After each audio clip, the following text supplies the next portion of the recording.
Good evening. Good evening, and welcome to the work session business meeting of March 13th. We convened the work session business meeting at 6 o'clock and then had an executive session. We are now reconvening our work session business meeting. Please stand for the pledge. I pledge allegiance to the flag of the United States of America and to the republic for which it stands, one nation, under God, indivisible, with liberty and justice for all.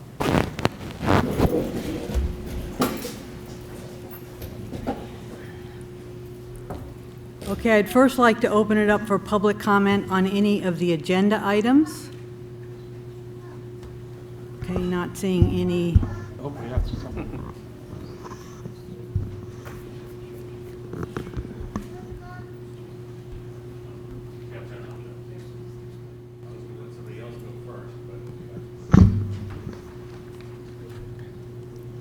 Is he an agenda item? Sorry, need glasses.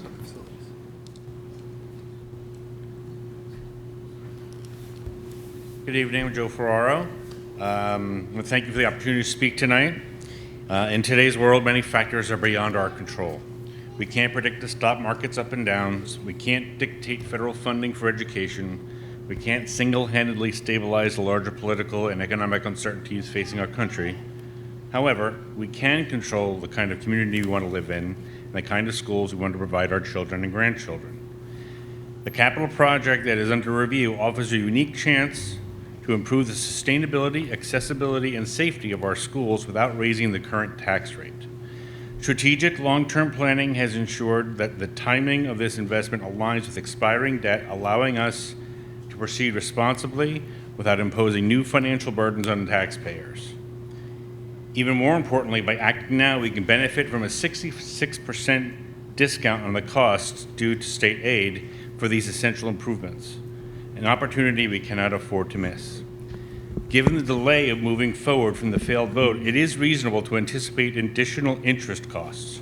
That's why I asked the board to allocate an additional $500,000 from the capital reserves to cover these expenses. This will ensure that the project remains financially viable without compromising its scope or placing any unexpected burdens on the community. It is a prudent and fiscally responsible way to safeguard this much-needed initiative. As a community, we have the power to decide whether to invest in our future or let opportunities slip away. I urge the board to advance the revised capital bond project and place this measure on the ballot. Let's make the responsible choice to ensure our schools remain strong, safe, and sustainable for generations to come. Thank you. Thank you, Joe. Thank you, Joe. Thank you. Any other public comment?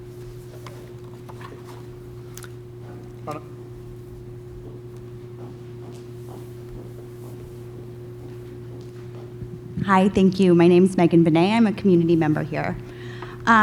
We just wanted to let the board know of a social media campaign that's happening right now around trying to get 18-year-olds and seniors to register to vote. And it seems to be that there's a misunderstanding about the capital project relating to the turf and the capital project, which are not negotiating points. They are completely unrelated.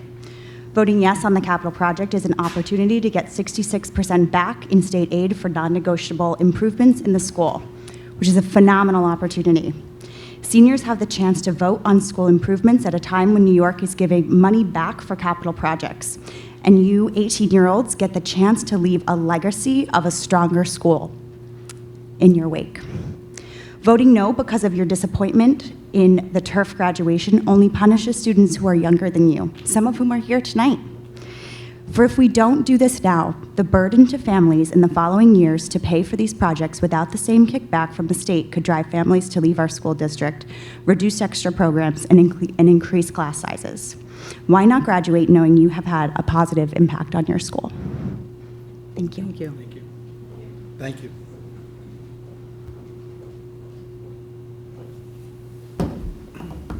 Any other comments?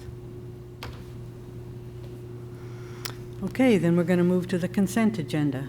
Mr. Oliverio? Yes, resolved on the recommendation of the superintendent of schools to approve the consent agenda items 2 through 7 as presented to the board at this meeting. Second.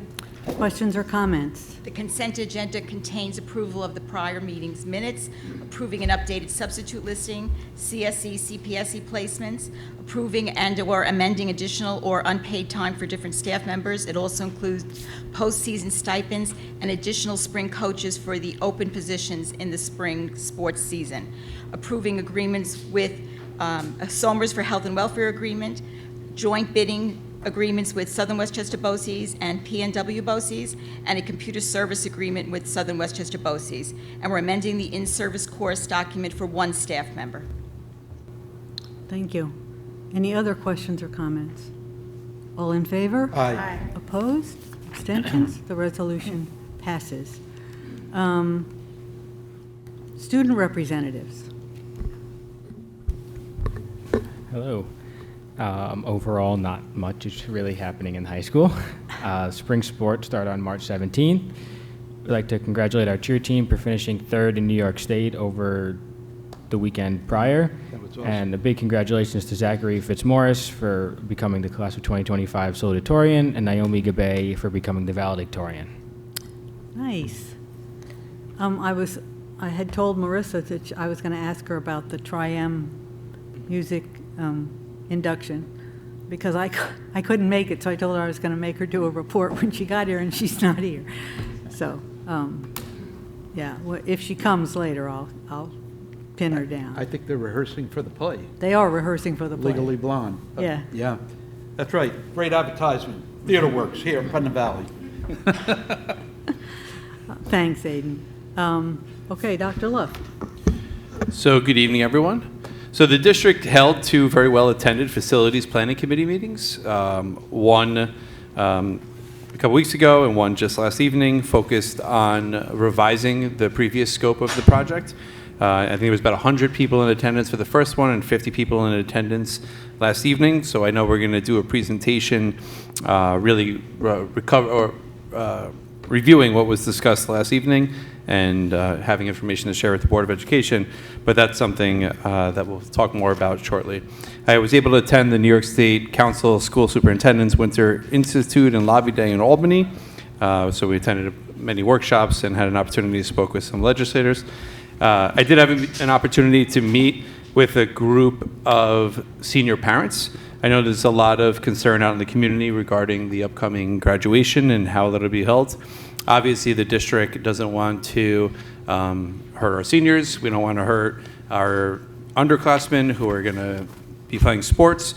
We are exploring every opportunity we can to figure out how to not hurt one side or the other. And I think what we're realizing is that's going to be an impossibility, right? There's no way to squeeze in a 14-week project in the 9 weeks over the summer. So we have to push it either towards the spring or push it towards the fall. Either one of those options is obviously going to negatively impact students. So I was very appreciative to a group of parents that came forward. We met and discussed options and alternatives. While there was certainly no final decision reached, I thought it was a very productive conversation.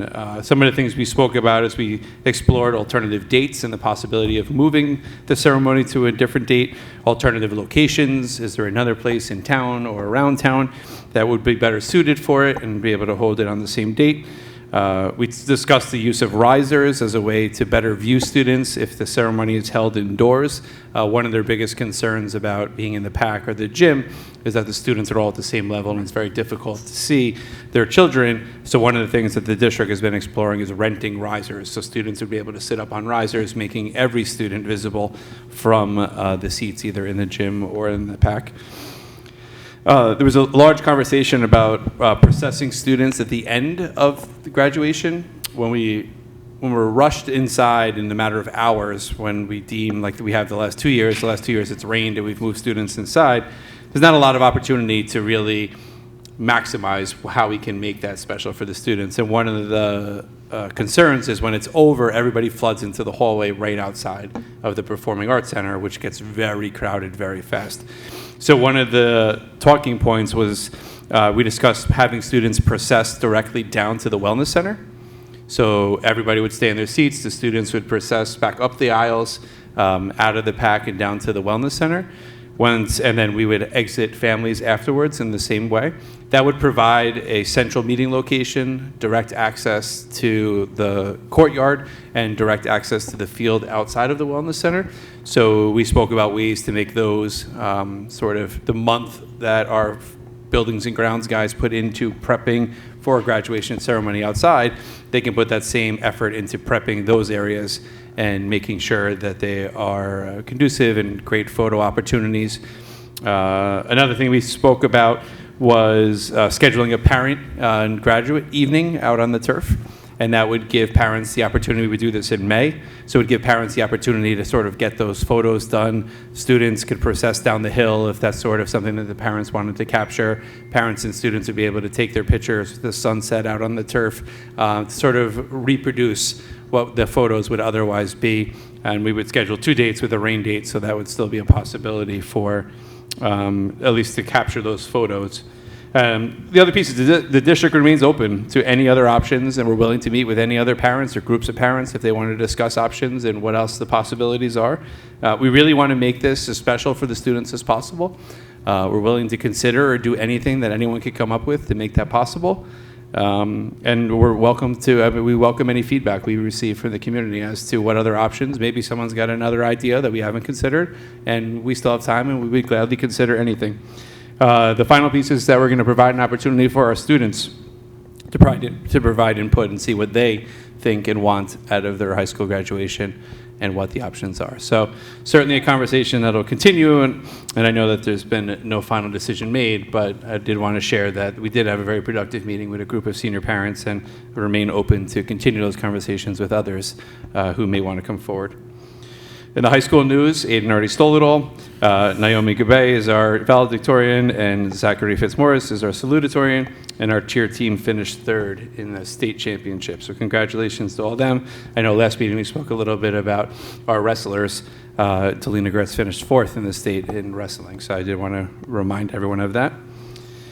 Some of the events we held, the high school had a science research and engineering fair practice night here at the high school. We had the Tri-M Music Honor Society. Our elementary school hosted their annual Science and Maker Fair, and we have several students that will be moving forward to countywide? Tri-countywide, to a tri-county science fair where they'll have an opportunity to share their projects, and those same students will actually have the opportunity to share their projects before an upcoming board meeting. So it'll be good practice for them, and for anyone in attendance, they'll have the opportunity to see what those projects are. And SEAL biliteracy presentations took place here at the high school, so always impressive to see our bilingual and sometimes trilingual students earn that distinction that will appear on their diploma. And my final piece is that I know the Board of Ed trustees had the opportunity to visit the Tech Center with Jackie Levine, visiting some of the career and technical education programs that are available to our students. I know Sam's a huge proponent, among others, and so I did want to just recognize that opportunity. You guys are welcome to jump in if you want to share anything about it. Hi. Props? Did you sign up for something? We had a great, I highly encourage a tour of the BOCES Center, and just looking over the offerings that they provided. It was an amazing tour, and the students were so engaged and active, and so many opportunities. So I was going to talk about it later, but I'm still on a high from it. It was I great. can mention a couple of more things. Yeah. I was like, wowed. I asked Steve so many questions. They both did such a great job. There are so many programs that are offered that I'm not in education, and I went to private school, so I never knew that these things existed, and I think it's a wonderful thing that our students are able to engage in. One of the incredible things is that some of these courses, it's called New Horizons? What is it called? No, New Vision? New Vision. New Vision is college level courses, and they graduate with 18 credits. So there's nursing, there's engineering, there's so many options. So kids who want to pursue, we walked into an intro to construction class. I asked the guy if my husband could attend. They don't offer it for adults yet, but they're considering it. It was incredible. They were learning plumbing. They had installed a fully working bathroom where it was tiled, electrified. I mean, it was just incredible. So they have things for people who are interested in trades, and then they have things also for like medical professionals, which as a nurse I was really impressed by. Some of it like was equally as impressive as what I learned in my nursing practicals. And there was nursing, sports medicine. Even the E&L programs. Yeah, there was also an E&L program with incredible teachers. I mean, it was just it offers so much to so many of our students that I think it's just a great thing. It's great not the partnership. old-time BOCES, it's a new, improved, Yeah. and very exciting BOCES, and I highly encourage review of it. Now, the program is one of the best, I think, New York State ever had the wisdom to create. I've been a fan of it since day one, because I truly believe not every child wishes to go to college. They want to go into the trades, and this provides the best foundation in the world for a young person, young man, young woman to pursue a career outside of the collegiate entity, though they can go to college later on, but this gives them the basis.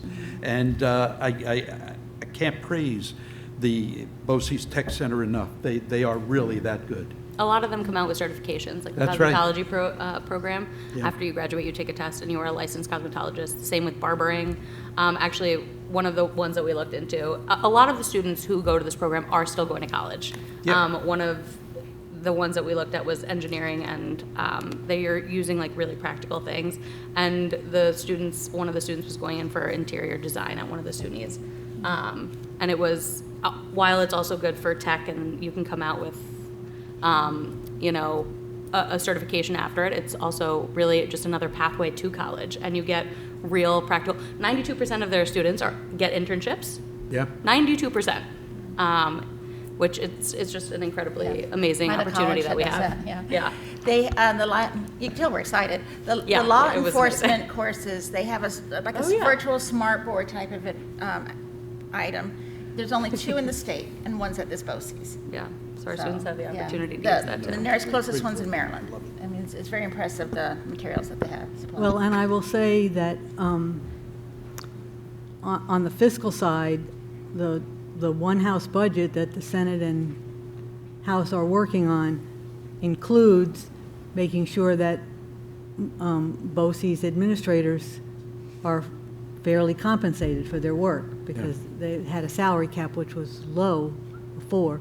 So they're working on taking that and raising it, so that hopefully that vision, you still get people of vision to take over those positions.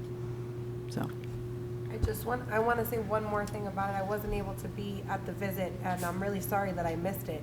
But having a child of my own who knows what she wants to do, knows that she wants to get experience in that area, as a mom, I'm not sure that that's really what she wants to do, and this will give her the opportunity to try it so that she doesn't waste her entire college career. Right. If she maybe doesn't like it, after all, she got some experience in it, and maybe she wants to do something different, but she didn't spend 4 years of college getting a degree she's never going to use, right? And so that's another plus for this is that career change, path change, if maybe you have had the experience and you don't really, it's not what you thought it was, right? And I think that that's really critical. I also think too that for people who've heard the term BOCES over time, it means something very different today than it used to mean back in the day when we were kids. And I think that it's important that we talk about that, because there is a little bit of a stigma to it sometimes for some people. And I think that's, having the understanding of the opportunities that are available to our children to branch out and get the experience that they're able to get in this particular BOCES opportunity is just absolutely amazing. So thank you, Jackie, for arranging that visit. Yeah. Thank you.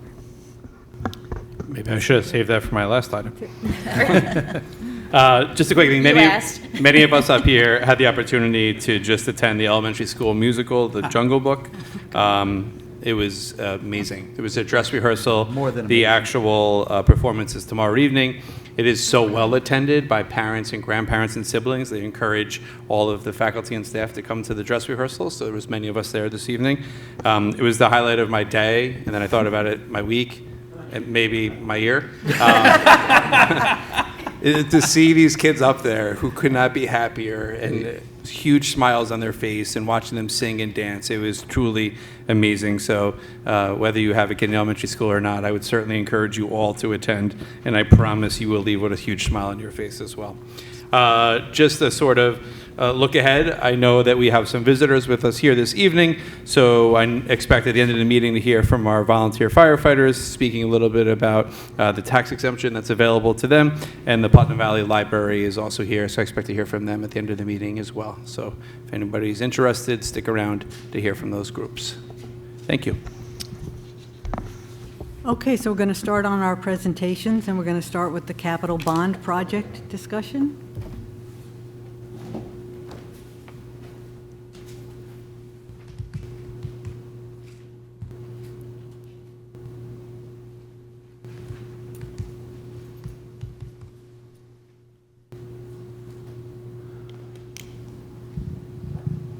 So I had enough time to take one sip of water before I lose my breath. All right, so good evening again.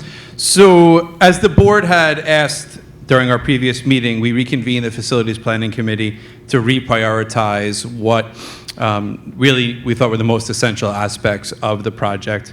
And we did that at our first meeting with nearly 100 community members in attendance, and then shared those results and came up with a plan during our last meeting with nearly 50 community members in attendance. I do want to stress that the work of this committee that started well over 2 years ago, those committee members were fiscally responsible throughout the process. During the initial phase of that, we met with the financial advisor who advised us we could spend up to $22.5 million and still remain tax neutral. Other options they gave us were $19.5 million and $16.5 million. And despite those possibilities existing, the committee brought forward a $14 million project to the Board of Education. Again, they could have had the opportunity to spend more, but instead they just included aspects that they thought were essential into that project. So I do want to recognize the work that went in prior to the unfortunate defeat of that. So this is just a quick overview of how this process works for our schools. Building conditions survey is a state mandatory survey, must be conducted by architects every 5 years. So actually our 2020 survey is now up, so we'll be doing another one this spring. That leads to the development of a 5-year improvement plan. In Putnam Valley, we are lucky to have amazingly talented staff members. So anything in that plan that we can do in-house, we do in-house. And I promise you it's more than any other district around us does, just considering the staff that we have. If we're unable to do it in-house, the first thing we do is look to make it part of our operating budget and contract it out to a local contractor. Again, amazingly talented local contractors who will come in and do a fantastic job at a very reasonable price for us. And then what happens is if we can't do it in-house and it's too much for a local contractor to do, then we're forced to that last piece, which is a capital project. Now, there are 3 ways in which we could fund capital projects. One is through a bond, another is through our capital reserve, and the final is through a transfer to capital. Those are the only 3 mechanisms we have to accomplish these capital improvement projects and still receiving the state aid. The state aid is obviously a huge driver. Right now, we currently receive 66% of all expenses back in state aid. So as we mentioned, the initial bond vote, the results was defeated by 42 votes. On 2/26, we reconvened the Facilities Planning Committee. We reprioritized what was in the project. On 3/12 last evening, we met again and came up with a new scope for the project, and here we are on the 13th to present those findings to the Board of Education. This is a quick summary of the prioritization that each of the groups did during our first meeting. Each group was asked to identify their highest 3 priorities and what they thought were the lowest 3 priorities. As you can see, just like some of our students, some of our adults don't always follow directions, but we did the best we could. So this just captures everything that was submitted on the chart paper. This is the final tables. And at the end of the evening, the community priorities, so those that are receiving the most votes in the top 3, was the high school, middle school parking lot and retaining wall. I don't think that comes as a surprise to anyone. The elementary school geothermal, the high school roof, and the elementary school playground, and high school accessibility in the courtyard.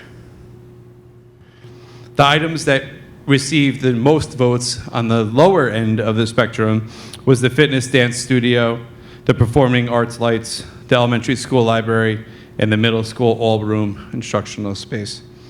So if we take the budgetary numbers that were set for those spaces, that comes up to a total of $1,025,000 if we remove those 4 items from the project. Now it's important to note that of that $1 million, $660,000 of it would have been covered by the state.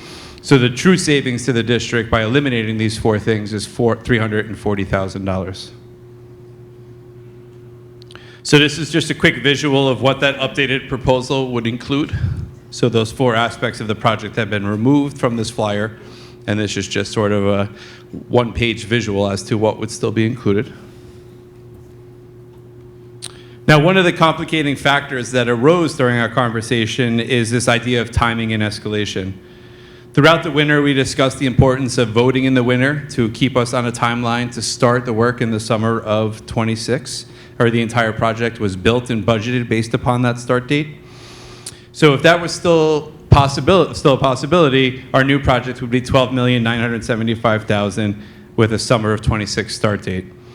But what we know is many of the aspects of this project will not begin on the summer of '26, and instead will start in the summer of '27. The graphic on the right is the Turner Building Cost Index, and this is sort of the industry standard to predict escalation costs in construction. And for the escalation costs for this year is predicted to be 4%. So that it would add another $519,000 back into the project. Just because over that year, from the summer of '26 to summer of '27, union contracts go up, labor costs go up, material costs go up. So there's a wide range of factors that factor into that escalation cost. So this is what part of the conversation that the board is going to have this evening. What we don't know is, so that would raise the project cost, that whole $519,000 would raise the cost back up to $13,494,000. Now the unknown is, and we won't know this for some time, is what aspects of this project can we begin before the summer of '27? Maybe the most straightforward one would be the drilling of the geothermal wells. That work can happen while students are in school. That we can close that field, provide them access to that space in our campus, and still be able to do that work, maybe starting in the fall of '26. But much of the work cannot be done. I can't tear up and pave a parking lot while there's buses coming and going each day. I can't replace the roof of an occupied building. So lots of that work is likely going to push back to the summer of '27. So one of the things the board's going to need to decide, if they do decide to move forward with this project, is how much of that $519,000 do we want to budget for escalation, and how much do we want to sort of risk or hope we can get started sooner than later. One of the other topics we spoke a lot about last evening was our communication strategy. So this slide just captures all of the ways in which we communicated the first project, electronically, in person, paper, and social media. So all of these will continue. I won't bore you reading it since most of you heard it last evening. But these are some of the new ways, based upon the feedback we've received, that we plan to better communicate regarding the potential new project. Rather than one mailing that goes out to all residents of Putnam Valley, we're planning to send 3. That includes a postcard sent to every address in Putnam Valley, a trifold sent to every address, and the budget and bond newsletter, again, sent to every address. So residents have 3 times the likelihood of seeing something come through their physical mail than they did last time, where we only sent a single mailer to all residents. Again, all residents, not just parents of Putnam Valley students. Signage will continue the use of our electronic boards. We'll rehang the banner on the 4 corners. We'll install wood signs on some of our more trafficked areas, and the district is looking to purchase yard signs, again, as another way to make sure all community residents are aware of the upcoming vote. Social media platforms will continue to use Facebook, Instagram, X. We've already started to create short video clips, news stories, and other ways in which to get information, short snippets of information directly to community members. We talk about the retaining wall, we're going to give them a quick shot and narrative about the retaining wall. We're going to talk about the roof, We're going to send poor Dan up on the roof to record a quick little video and then do a narrative over it so everyone could see exactly what these things are and what the importance is for them to get done. And obviously, we'll continue to hold additional community meetings, listening hours, any group that's willing to take us in and hear a little bit about us, we would be happy to oblige, even the fire department. We spoke a lot about the financial factors that drive this. State aid, as we mentioned earlier, 66% of the project will be funded. So based upon that $12 million, we anticipate getting a little over $8.5 million minimum state aid we would get back. It's important to note that if we start performing or conducting these projects outside of a capital improvement, we would lose that aid. So $1 million of work will cost us $1 million, or it'll cost us $340,000, depending on whether or not we follow the rules to access that state aid. Capital Reserve Fund is something that the district set up many years ago. The voters approved 10 years up to $10 million. There's currently a balance of $7 million in there. A majority of that was deposited in that account in the last 2 years. 2 years ago, there was $2.5 million. That's when this work started. That was the balance at the time. So it's been able to grow over time, but that could only be accessed for capital improvements, and it could only be accessed with voter approval. So we cannot touch that money without voter approval, and we cannot utilize that money for anything other than improving our facilities. So our current plan is to use 36% of those capital reserves to support this project. We also have retiring debt. So the final piece of this puzzle is an existing bond that we're paying off. Community members are already part of their taxes. So our hope is to continue to make those payments as a way to offset this new project.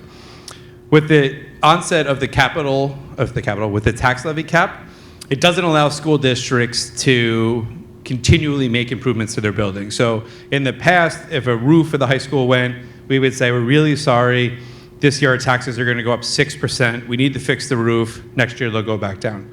That's an impossibility now. So now districts are forced to schedule this work, part of our 5-year plan, to coincide with retiring debt. So now's an opportunity where we could do work where it's not going to cost the taxpayers more money. If 2 years from now we try to do this work, there's no way for us to do it without saying, I'm sorry, your taxes are going to go up if you approve this bond. So we're not unique in the school district in timing these projects. If Dave Spittle were here, he could already tell you what's on our next list of items. I know the elementary school roof above the first grade wing is set to be replaced probably 7 years from now, another 5 years before the next debt retires. So for anyone who's still here, you can project that. But that's the amount of time, the planning that goes into this. So a quick breakdown, $12,970,000 plus whatever escalation the board wants to put in there. The district expects to receive a minimum of $8,500,000 back in state aid. Those are both principal costs. Obviously, with interest, the project cost will go up, but with interest, so does our building aid. So both those numbers will vary based upon what the interest rate is. The higher the interest rate is, the more aid we get back. The higher the interest rate is, the more we pay for the project. The $2.5 million of capital reserve comes off the top, so that money is never bonded and no interest is paid on it. And that remaining sort of $1.975 million is what the community is being asked to cover, and that they're covering it through by continuing to pay their tax bills and continuing to contribute to the debt payment that's already existing. Because we lowered the scope of the project that was tax neutral, this new project, if it were to stay at $12,975,000, would actually be a tax decrease of $2.13 for an average value home of $415,000. That's not my number. That's the number we were provided. I know many people live in homes that are more expensive than $415,000. But if you do live in a home that's exactly $415,000, $2.13 would be what you would expect to save each month after approving this project. Some of the quick financial facts. These aren't numbers that we make up in isolation. We consult with fiscal advisors, bond counsel, auditors, architects, and the New York State Building Facilities Department must approve not only the scope of our work, but also the finances. If State Education Department doesn't think we have enough money budgeted to complete the work, they will reject our project, and we will get no aid on it. So we have to send them both our budget as well as the scope of work that needs to be completed. Project costs cannot exceed voter-approved amount. This isn't a public works project where the $100 million bridge costs $1 billion by the time they're done building it. we would have a really narrow bridge for that cost $100 million if that was the case, because we cannot exceed what the voter-approved amount is. So rest assured that a $12,975,000 project will cost under $12,975,000, or it won't happen. Taxes are not a percentage of your home's assessed value. There was a long conversation last evening about this, and I will show a graphic that helps demonstrate that. The school's maximum tax levy is capped by New York State, so New York State limits how much we can tax, which forces us to use these funds for capital improvements. I spoke about the capital reserve only being utilized for projects. Once we receive state aid approval, the state aid is guaranteed. There's a fear of what happens if the state goes broke and the district doesn't get the money we're expecting. Well, in order for us to start the project, we need approval. In order for us to get approval, we're locked in for that state aid. So that's not something that we have to worry about. We only borrow the funds necessary to complete the project. So the project maximum amount is $12,975,000. It's not to say the project will cost $12,975,000. If we can get it done for $11 million, we only ever borrow $11 million. There's not an extra $2 million laying around waiting to be used. We borrow money. It's called short-term borrowing, bond anticipation notes. So as we have to pay contractors for the work they've completed, we borrow a little bit of money. We borrow a little bit more, a little bit more, a little bit more. When the project's done, we take all of those small loans, wrap it up into one big one, and finance that over 15 years. The same 15 years that we get the state aid back on. So think about, you get a bill every month to pay off your debt, and you get a check every month deposited into your account that helps you pay off that. So that's sort of the balance that happens between state aid and the project bond cost. So we talk a lot about estimates. All of the estimates that we use are budgetary numbers. They're based upon per square foot. They're based upon industry standards. We don't have individual contractors come price out the project because we don't have the plans they need to do so. In order for an electrician to come in and price out a project, they would need to see what the architectural drawings, engineering plans are for that project in order to make it a decision. Those things cost lots of money and take lots of time, something that we don't have without voter approval. So we must get voter approval. Those budgetary numbers are what guide us, but ultimately the project will cost as little as possible. Whoever's willing to do that work for the least amount of money and can meet all the criteria we have for our contractors, that's who gets the contract. So we may have $100,000 budgeted for something. Someone could come in and say, I'll do that for 25. We'll say, high five, you get the job. So it's not, we don't want to advertise how much we're willing to spend for each of these components, which is why we're hesitant to put these numbers out there. Every contractor would love to know what's the maximum amount of money I could charge for this project. But really what we want is competition. We want many contractors interested in this because competition is going to drive down the price, and we want the person who's going to do it quality job for the least amount of money. And as time passes, we know each component of this project will become more expensive as the escalation costs continue to drive. Nobody pays less for anything as years go by. So we spoke a little bit about, we go from conceptual to bid prices. We don't really know the final cost of the project until after the project is complete. But we do know it cannot exceed what our maximum allowable amount is. These are two actual tax bills for two actual homes in Putnam Valley. We did this analysis on 12, but 12 didn't fit on the slide. So one of the things you'll notice, there's been a lot of conversation about assessed values of homes in Putnam Valley. Not my cup of tea. I'm not responsible for that. But you can see this home on the top from 2017 to 2024. It's gone from a value of $313,000 to $523,000. I guess that's a good thing if they ever want to sell their house. But you'll notice, if you look to the right, their school taxes over those years have gone up, $250, $240, $120, and so forth. And on the far right column, you'll see that's a percentage of their home value paid in school taxes. So one thing that you notice is as the value of your home goes up, the percentage of your home value you pay in school taxes actually goes down. So where 2024, 2.01%. If you go look at the house on the bottom, right, went from $245,000 to $344,000, so a house with a lower assessed value. But you notice those percentages are exactly the same. As the home value went up, the percentage of their home value they pay in taxes went down. So they went up $100, $100, $130, $280, and they went from 2.57% to 2.01%. There's a lot of concern of this flat tax. So if the 2.66 was the value of everyone's home, the percentage of everyone's home they paid in school taxes, so if that first home was 2.66 every year, that top number would be $13,900. So it'd be another $3,400 more in taxes they would be paying if that percentage didn't go down with the increase in assessed value. So that's just an example of when I keep saying that it's not a direct percentage. It's always a percentage, but a percentage changes each year. And as I mentioned before, Putnam Valley is not unique in terms of school districts in our area that seek these opportunities to bond money. So Putnam Valley, we had a vote on 125. We were tax neutral for $14 million, and everyone's aware it was defeated by 42 votes. Haldane had a vote in November for $28 million, which included a tax increase, and it passed 724 to 445. Lakeland had a vote in September. It passed $57 million. It was tax neutral, 444 to 173. You'll notice that nobody has nearly as many voters as we do. Brewster, 82 million tax increase passed. Yorktown, 57 million tax increase passed. Ossining, $210 million tax neutral passed. Peekskill had 2 that passed. Harrison, Croton. Pleasantville is the only one on here. They had a tax increase, so it was going to cost taxpayers more money. And they were introducing the one thing that nobody wants, which is new lights around their turf fields, which are not popular. If anyone's looking to do those, be careful. And I know that Pleasantville is currently working on a proposition that does not include lights that sure they will put back up for vote as well. So obviously every school district's in the same boat that we are. The ability to just continually do this work year over year is not a possibility.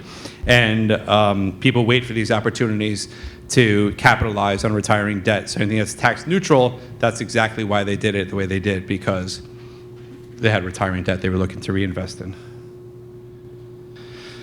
And just again, our total project cost minus the capital reserve, minus the state aid, and the retiring fund would equal a slight decrease in school taxes. So that's what I have for the presentation. I apologize for everyone who heard it again last evening, but an opportunity for the board to discuss. I guess 1 is the scope of the project. 2 would be the escalation cost that we want to add back into that project. And I think 3 would be, I think the consensus would be if the project goes back up for a vote, that vote would happen alongside our budget vote on May 20th. Questions, comments, discussion? Well, I think it's imperative that we put it back up for a vote, including the, the items that were taken out need to remain out of the mix. There's always that expression, we have to take care of what we need, what we really need, and we need a new roof on the high school.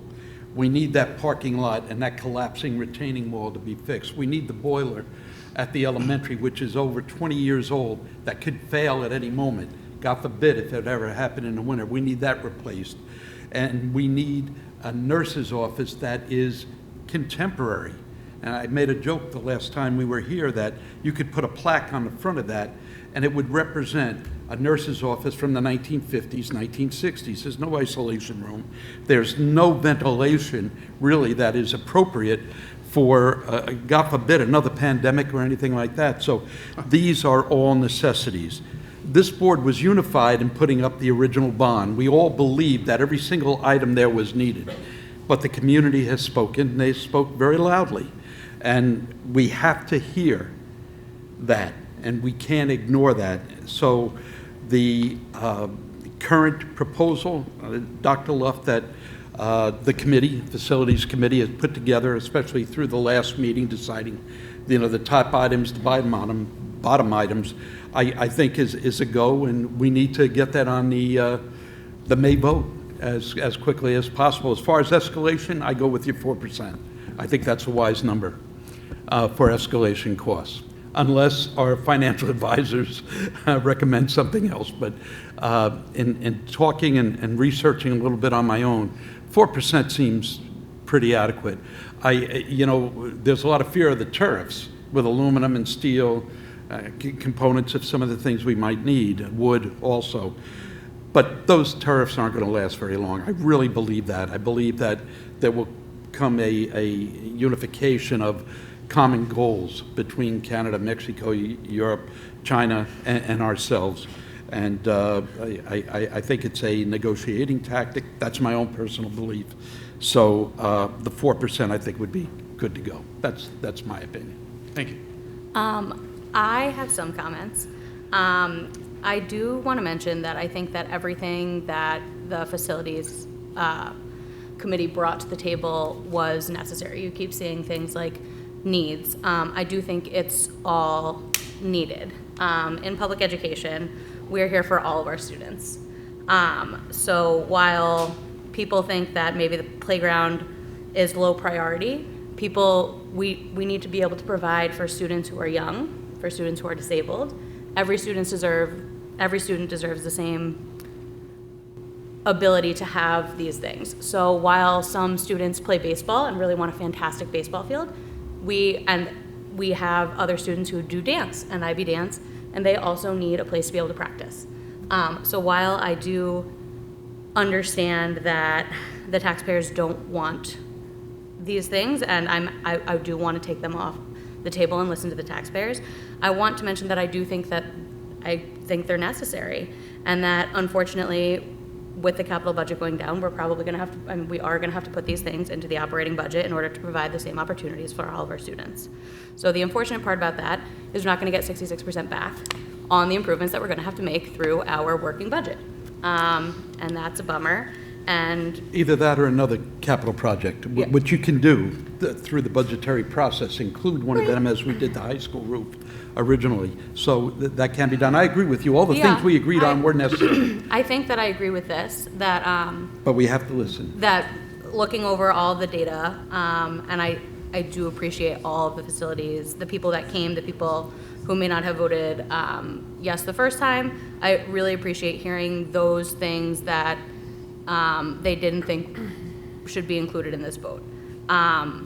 I agree that with what was proposed here of the things that we should take out, and I think that we should put it back up in May. And I just want to really reiterate that we're only voting down that no. We're really only now saving $500,000 because we have to wait. So I just hope people, think about that in the future. And now we're going to have to wait to fix the roof and the instruction and everything else too. So just my thoughts. Yeah. So I agree with both of you, and I think that we have to find some sort of middle ground, right, between listening to a portion of the community that, loves Putnam Valley so much that they don't ever want to leave it, and they want to be able to live here forever. And taxes going up for whatever reason make that very, very challenging for some people. Mm-hmm. I'm also a parent of 3 children in every school in this district, and I feel very strongly that as we sit on the board, we represent every single child in this district, every single family, not only the ones that are here, the ones that have passed through, and the ones that are to come. And I think that we must have that forward thinking of ensuring that not only that our buildings are safe, but that our kids have the very best that we could possibly give them in our community. And I think that that's got to be a shared vision in our community as far as wanting to give our children, who are literally the leaders of tomorrow, I'm not going to sing the Whitney Houston song right now, but they are the future. And so we want to make sure that we pour into them, and that we, to your point, Sasha, pour into all of them. There may be a future Rockette sitting in our building right now. There may be a future airplane pilot sitting in our building that's going to use the VR tools that we have to figure out that he wants to be a pilot, right? We have to be able to support every one of our families in the very best way. And that's not always going to be easy, and it's not always going to happen perfectly. We know that. But again, to Sam's point, we have to listen to our community as well. So we've been racking our brains, trying to figure out what does that middle ground look like. And I want to thank every person that has come out in the last couple of weeks to those facilities meetings, because your presence mattered. The collaboration mattered. I certainly learned some things from people that I was sitting across from a table at that I had never met before, who had a different perspective on not necessarily the items that were proposed, but how they were proposed, with not fully understanding the why, right? When you see a nurse's suite, you just think that, oh, you know, maybe Putnam Valley just wants to be impressive with their spaces. Well, no, actually that space really needs to get done because it's not a safe space right now for children who are not well, or for children who perhaps are totally fine, but they go to the nurse's office to get a Band-Aid. We don't want them walking out of the nurse's office with the flu, right? So it's important that we take care of those spaces in that way and that we communicate well with our community. So I will say my piece of this right now, the one that I'm really, really happy to see, is that the district is making a concerted effort to be able to communicate in a different way. Not that we weren't communicating before, I think we were. I think that we've had a lot of discussion in the last couple of days, weeks, months, of how do we communicate differently and better and to all. Putnam Valley has a very wide range of community members. Some members who don't own a computer, some members who that's all they do all day is they look at the computer or their phone for information, right?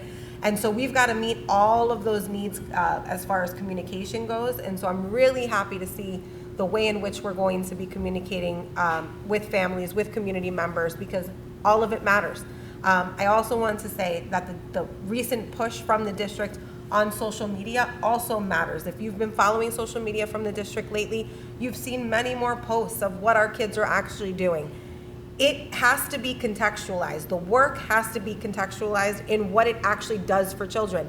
And you do that through showing what kids are doing on a regular basis in the high school, in the middle school, and in the elementary school, on the field, on the stage. All of it matters. And that's what this work is for, so that they can continue to engage in those particular activities and learning opportunities, right? And so I'm super excited that the district is making that effort. My hope is that the community will really start to have a deeper understanding of the amazing work that happens here, and the reason why we are lobbying to give our students and staff the spaces they need to be able to do their job. It's a need. And so, I do support us making those changes because we want to listen to our community. And as a good faith effort, we want to show that. That is the reason why every year we come below the tax cap, is to show that good faith of we don't want to max out our community members. We don't want them to feel stressed. We want everybody who wants to stay here to be able to, at the same time as providing the needs for our children. So thank you everybody for your hard work. Joanne? No, go ahead. I don't have a lot of different things to say than that everyone else said. I'm disappointed the vote went down. I've loved what was in it. I think it is all needs. I would love to put the same vote up, but we have to listen to the taxpayers. And they said, and Joe said, failed vote. We had a failed vote. We need to listen to those votes and readjust as necessary, although that does hurt. As an individual, I would love to put up the same one, but as a board working for our community, we have to make some concessions here, I think, or I think that we should consider that. Joe did bring up a good point regarding taking out additional funds to go over the costs, and I think that was a good point. I'm just curious how, from additional funds from the reserve to go over the increased costs that we're going to exhibit. So I'm curious everyone's thought on that also. On increase raising the 25? cost of the project to He include said the... take out $500,000 more from the capital reserve due to the increase from now to 27. So is that right? You wouldn't put it as part of the project? We would... Yeah, part of our conversation this evening was how much escalation costs we wanted to add into the project, not knowing what work would be accomplished within the existing escalation estimates versus what would be essentially a year later than what was budgeted for. So if we assume the entire project gets pushed back a year, then we estimate it being $519,000 of escalation costs. Yeah. It's a good point, Joe. Yeah. Unfortunate. It's unfortunate. Yeah. So we're essentially getting less and paying more. Correct. I just want to make it clear, because one of the challenges here is that funding that's based in schools is very challenging to understand. It does not work the same way it works when you are improving your home. And in this instance, while I see the silver lining in this process, I really do. I think there's a lot of good that's going to come out of the process that we've gone through since the vote failed. And our district will be better for it, as will, I believe, our community. It's costing us more money to do less work. And I think that that has to be something considered, especially when in the past, our regular general budget vote has only passed by 4%.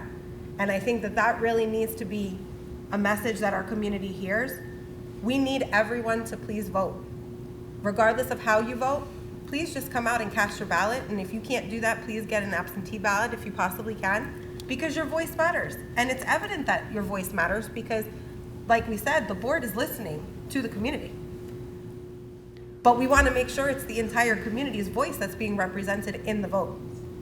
So as parents, as community members, as board members, as people who love this amazing community, we've got to go out and encourage people to cast their ballot. It's not just a presidential election that matters. Every election matters. Every vote matters. And so please, if you're listening to this video tonight, if you're here tonight, go and grab 10 parents to just come out and vote, or 10 community members that maybe weren't able to do that. Encourage them to let their voice be heard so that then we can really see what the entire community is really looking to do. I have a question about, just want to clarify what you said. Are you proposing that the new budget that we put up, I think that the one that the district presented is actually a great summary of everything that people said. So I looked through all the tables, I think it's great. Are you suggesting, based on the feedback what Joe said, basically, that we add $500,000 to this budget? From the reserve. From the reserve. From the reserve. From the reserve. So increase from basically 2.5 to 3 from the reserve. But it Is wouldn't what be we're that saying? much money because as our costs increase, the state aid increases. So we wouldn't be looking at the full 500,000 because I'm always leery about pulling money from the reserve. That's our That's our backup, savings you know. account, right. God Can we even do forbid that? something happens. Yes. It would be more like, correct me if I'm wrong, Dr. Luff, somewhere maybe 300,000. So if the project cost were to go up 500,000, we would still get 66% of that money back in aid. I would disagree with taking out more from our capital reserve. Yeah, I would not want I- to do that. I hope that the budget is a good budget and that it wouldn't, like, that our costs wouldn't go over it. Yeah, I think that I we agree would with lose you, out Sasha. on money Yeah. if it came in lower, like, if we had extra funds Yeah, from. I agree with that. Leave it as I'm is, explaining that well. and don't That's why pull we any have more from the discussions. reserve. I'm leery about Yeah, I think taking we from keep the the reserve. 2.5. You know, And the Grace irony of this whole thing. Last I'm night, sorry. Grace Yes, really I was just going to say explained that. Yep. why it's important to leave money in In the the reserve, reserve, yes, so that I our, agree. Yes, our that too. ratings, our bond, and our interest Correct. is lower because You- we you have don't wanna money in mess with that savings. reserve. Yes. The irony of this whole thing is that even if we were to include everything that was voted no on, everything, we'd still have that escalation cost. There's no ifs, ands, or buts about it. So that's the sad part of this. But let's deal with what we have, and I think the recommendations from the Facilities Committee, Dr. Luff, and all involved is a solid one, and hopefully it will pass this time. In my mind, and I can't tell people how to vote, just come out and vote. We're going to be reimbursed of our tax money that's been up in New York, usually, sent down to New York City or Buffalo or Rochester, but never back to here. We're actually going to get 66% of the cost back from our taxes that have been going to New York and never helping our town. Well, this is going to come back royally to help our town. So for me, it's simple. Those are the facts. Barbara? Yeah, one of the speakers last night at the meeting said, and Dr. Luff referenced, that all of our groups did not follow the directions to pick the 3 priority items and the 3 lower priority items, because it was really hard to pick Yeah, yeah. 3. The Facilities Committee had already gone through a list of, I don't know, 100 items to formulate the list that we put up, and all of them were essential for a group of students, for future students, for the community, for safety, for whatever, but all of them were essential. And to say that these are the 3 we think are less essential, I mean, essential means it means essential. And I'm sorry that that work will probably still have to be done, and the burden or the cost of those projects will be borne 100% by our taxpayers instead of only 33%. But that was the way the voters indicated, and so we, out of respect for that, we cut the scope of the project down, and I think that the suggestions that the Facilities Committee made and that Dr. Luft and his financial advisors have suggested is a good compromise. And I would agree to put 4% into the cost of I the agree. escalation cost. Yeah. So one thing that's important to note, even if we were to add that 4% into the escalation cost of the project, it'll still ultimately be a tax decrease. So maybe it'll be, I mean, I'll make up a number, rather than $213, maybe it's $1.73, right? But we're never going to go back to the original project cost of $14 million. So that was tax neutral. So anything less than $14 million without touching any of the other finances Would be less, would still be considered a Right. decrease in taxes as it relates to this project. So I'm not telling you your taxes are going to go down overall. What I'm saying is that this project will actually result in lower taxes Yeah. than it would otherwise be. Yeah, Okay. okay. All right. And Thank we're you gonna all. vote tonight on this? No, so what our plan is, it sounds like we have a consensus, which is really what we need. We'll prepare a resolution. We'll have a resolution ready to go for the next meeting. Excellent. And that still puts us on the timeline to be able to vote on May 20th. Great. What about that mailer that was mentioned last night that's supposed to go out in March? Yeah, so we're already working on a save the date mailer. That's really just the date, how to get registered to get more information, sign up for our electronic newsletters. So we don't need the project details in that. The next 2 communications will have more details on the project. What that'll have is a link to our website, which is the easiest way for individuals to get details on the project anyway. Excellent. Is this presentation on the website too? It will or be, going- yes. Will be? Okay. Can we also add to the mailer information about early voting or And absentee absentee ballot, voting? yes. Not the one maybe in March? Not the postcard. Maybe Postcard closer. would be But you can't, the problem is when you could sign up, but we definitely will share that information in every way possible. At least even if it's just letting people know that it's going to be available and this is how they would access it. Yeah, something as simple as look into absentee voting if you cannot be here that day. Because we understand Or if you people have leave. children who are in college who can't like- be here that day. Yeah, Right. we get it. People leave really early, they come back late. Like, I'm a working parent, I get it. But there are other ways to vote. So that's a really great opportunity for people. We just want to make sure that they have that information, so. Now, what about the Facilities Committee? Are we calling them back at all for anything, or have they done their work, or what? So I think right now we are, what we did is we had individuals sign up for subcommittees. So we're having a communications subcommittee that will continue to meet to make sure we're maximizing our outreach to the community. And we have a finance subcommittee that'll be formed, and their job is to help collect financial questions and then disseminate financial information about the project back out to the community. So that'll sort of be the work of that community members who sign up for those subgroups moving forward. And you'll send that out to everybody that was like at the... Yeah, I mean, anybody who was there last evening had an opportunity to sign up, but anyone who's out there and is interested in signing up would certainly be welcome. We wouldn't turn anyone away. Good. All right, Thank you. Okay. thank you. So that concludes the facilities presentation. We'll move on to our proposed 2025-26 budget presentation, and I'd like to introduce Dr. Grace Chan. Thank you. Okay, thank you. Good evening. Good evening, Board of Education, Dr. Love, Putnam Valley community members that are here and online. This is an exciting time for me because this is my first time showing you the glimpse of the budget next year.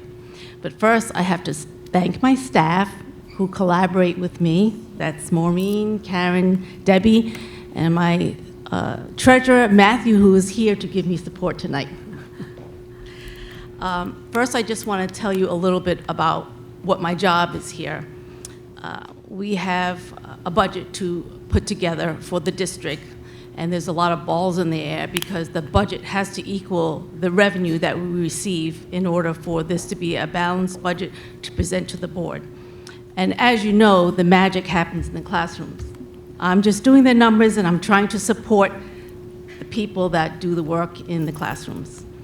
As an analogy, I consider all the principals and the department heads like my children, and they each come to me with needs and wants. And then I have to look at all the revenues and see what I can do, and I have to try to satisfy the superintendent and the board and try to move the district to where it wants to be in the future. So I am a numbers person, so you're not going to see too much narrative in my slides. Most of my slides will be repeated in a different format. From experience, I see that people ask me the same questions in a different way. So when I present to you the revenues or the expenses, you may see them in different ways, but they all boil down to the same thing. So first, I want to show you that this is the New York State formula for determining the tax levy limit. It's very complicated, and my job is to try to simplify so the normal person can understand what I am trying to do. This is my simplification. We first start with the prior year's tax levy, which on top is $41,330,762. Then we multiply it by the tax base growth factor, which is specific to Putnam Valley. It has to do with the quantity change in the taxable properties in Putnam Valley. It's based on actual physical changes on taxable property, such as new construction, homes, stores, offices, and changes in the assessed value. These taxes are added to the allowable capped levy in the first year after the value of the change is reflected on the local tax roll. This number is given to us. After we multiply that, we have a subtotal of $41,413,000. Then we come into accumulation of a lot of numbers that come to the prior year capital exclusion, which is a minus $1,204,000. Then we come to the adjusted prior year tax levy, $40,208,000. To that, we multiply the thing that you read about in the newspaper all the time, the 2% cap. We are only allowed to, in this formula, put in 2% or the CPI. Some years, the CPI has been lower than the 2%, and this is where every district gets that number. So this year, it is 2%. This is what you read about in the newspaper. When you multiply that, we come up with the tax levy limit before exclusions, which is $41,012,000. Then we have a current year capital exclusion, which is a multitude of numbers that goes into that. This year, it's a minus $2,195,000. This becomes my maximum allowable tax levy limit. That percentage comes out to 4.54%. That's what I'm actually allowed to go out to ask the taxpayers to give me for next year, the limit that we're allowed to subsidize. However, as was previously mentioned, Putnam Valley has never gone to the maximum tax cap. This year, we're actually going all the way down to 2.99%. This is one of the revenues that I need, one of the balls in the air that I need to balance to my expenses. So in order to live with that limit, I have to make sure that I have enough money elsewhere to balance my budget. So I do want to point out to the community that we are very sensitive when we decide, the superintendent and I, what is the percentage that we're going to tax people at. And, you know, superintendent has mentioned before, his mother lives in this district, so we're trying not to tax her as much as we can. This is accumulation of what happens between what we're actually taxing you at and what we could have taxed you at. The tax levy in blue, that bar, is the 4.54%. That's what I am allowed to tax you at. This is the accumulation over the next couple of years, the money that I would have by the time we get to the 2030 year. However, it's orange, the orange bar is where we're actually taxing you at, and that is the difference of what we are leaving on the table. This is a comparison of the tax cap between Putnam Valley and 6 other districts in our neighborhood. As you can see, we're not the highest and we're not the lowest. We're right in between over there at 2.99%. One of the things that I have to look at beside the tax cap is where am I getting my other revenue in order to balance the budget? I look at state aid. So here are the same 6 districts that I'm comparing to ourselves to show you what has happened between the increase of the state aid from 2024-25 to 25-26. Bear in mind, this is the executive budget. The final budget is not going to come out until the legislative budget gives that to us. That usually doesn't happen until we're all done with the budget, maybe April 1st at the earliest. I do want to point out that the difference between last year and this year shows that we have a state aid increase of $411,368. But in reality, there's a piece in that budget that we cannot use unless we intend to do a full-day kindergarten conversion. That's $410,400. We can't touch that money unless and we can only use it for that. So if we're not touching that, we actually have a net difference from last year to this year of $968,000. That's not a lot of money. This is another way of looking at the last year's state aid, the breakdown between ourselves and 6 other districts. And you can see that we're pretty low down there. We only got $17,540,000 last year. This is a chart that shows you that 2% number that I was telling you about in the tax cap formula. The column that is in the middle, called the allowable growth factor, is what we were actually allowed to use. And you'll notice it is never more than 2%. It's either 2% or the CPI that year. Look at the difference in the year 2023-24, when the CPI was 8%. We had to live with the 2%. Even this year, the time that I created this chart, the CPI was 2.95%. This evening, I looked it up. As of today, it's 3%. So this is the gap that I have to close. Here is another way of looking at the same thing again, tax cap inflation factor. The orange bar is showing you the inflation factor. The blue line is showing you where our tax cap was. That difference is the gap that the business official had to make up at that time. The next 3 charts are showing you the enrollment by grade. I was lucky enough to have Michael Lee provide these numbers for me. This is just the students in the seats. So this is the elementary school, this is the middle school, and this is the high school. And he told me that the high school numbers include the Garrison students because it's the children who are taking the seat.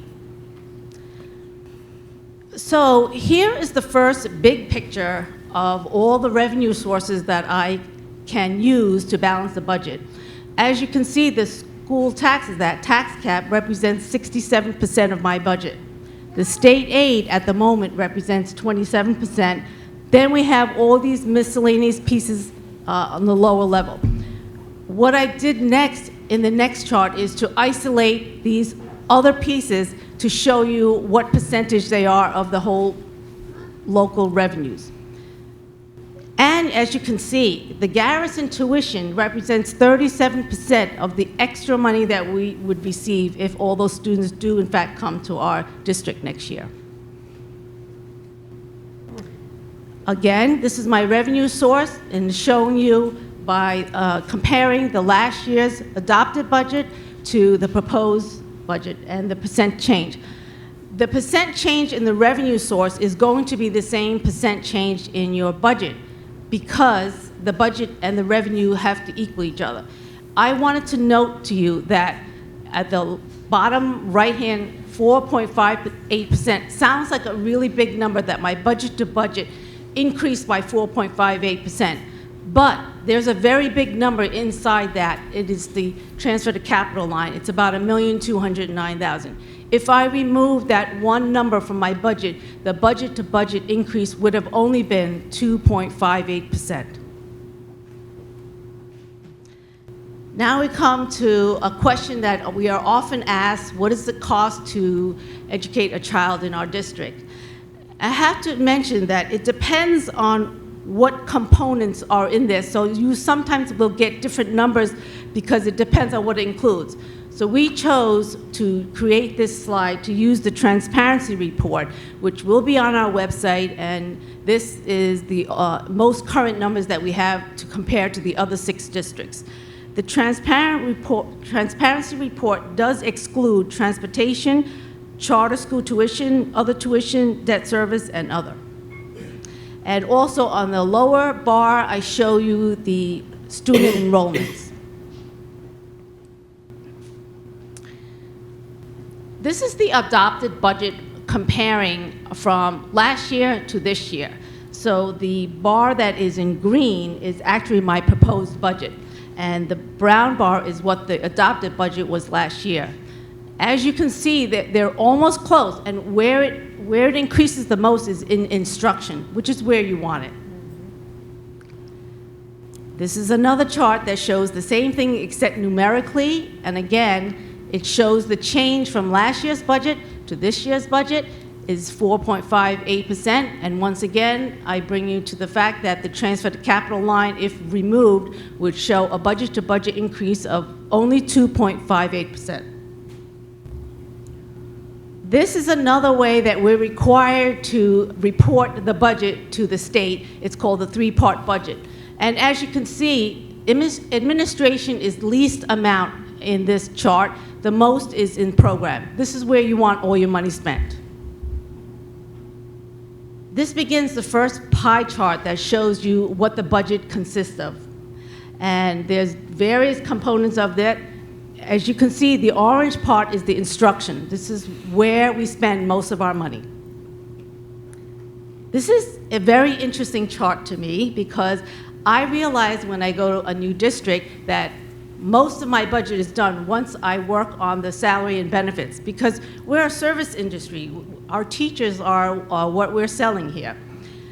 I have to thank my building people and my department head, because if you look at the lines underneath, the athletics, business, all those, compare them from last year's budget to this year's budget, they were very nice to me and helped me squeeze the budget so that we didn't increase where we didn't have to. Places where we could not help is when they know what's happening in our special education department. But just look at the top in red. It's interesting that 70.92% of my budget consists of salary and benefits. The total salary and benefits includes all staff. Yes, it is. This, I think, is an interesting chart because it shows the delta. And the first chart is showing you from the budget last year to the budget this year. I had a 4.58% increase, which I told you before. 1,209,000 is due to this transfer to capital line. However, the salary and benefits was an increase of 2,607,000, but my tax cap is only an increase of 1,237,000. I do not even get enough money in the tax cap delta to take care of my contractual salaries and benefits. Somehow, we made the magic work with the numbers and gave you a balanced budget. Fast facts. This is my proposed budget, $63,331,000. Budget to budget is 4.58. And this is the last time I'm going to tell you that it's only really 2.58 if I remove the transfer to capital line. And my proposed tax levy increase is 2.99. You will see a couple of propositions when you go to vote. The first one is always there. It's the proposition to vote on the budget. The second one is the proposition to vote on the bond, which is going to be determined based on the conversations we've had this week and right before my presentation. And these are the important dates to remember, mostly May 20th, but also there's a date, April 22nd, where we deal with the absentee ballots, which our district clerk can help you with.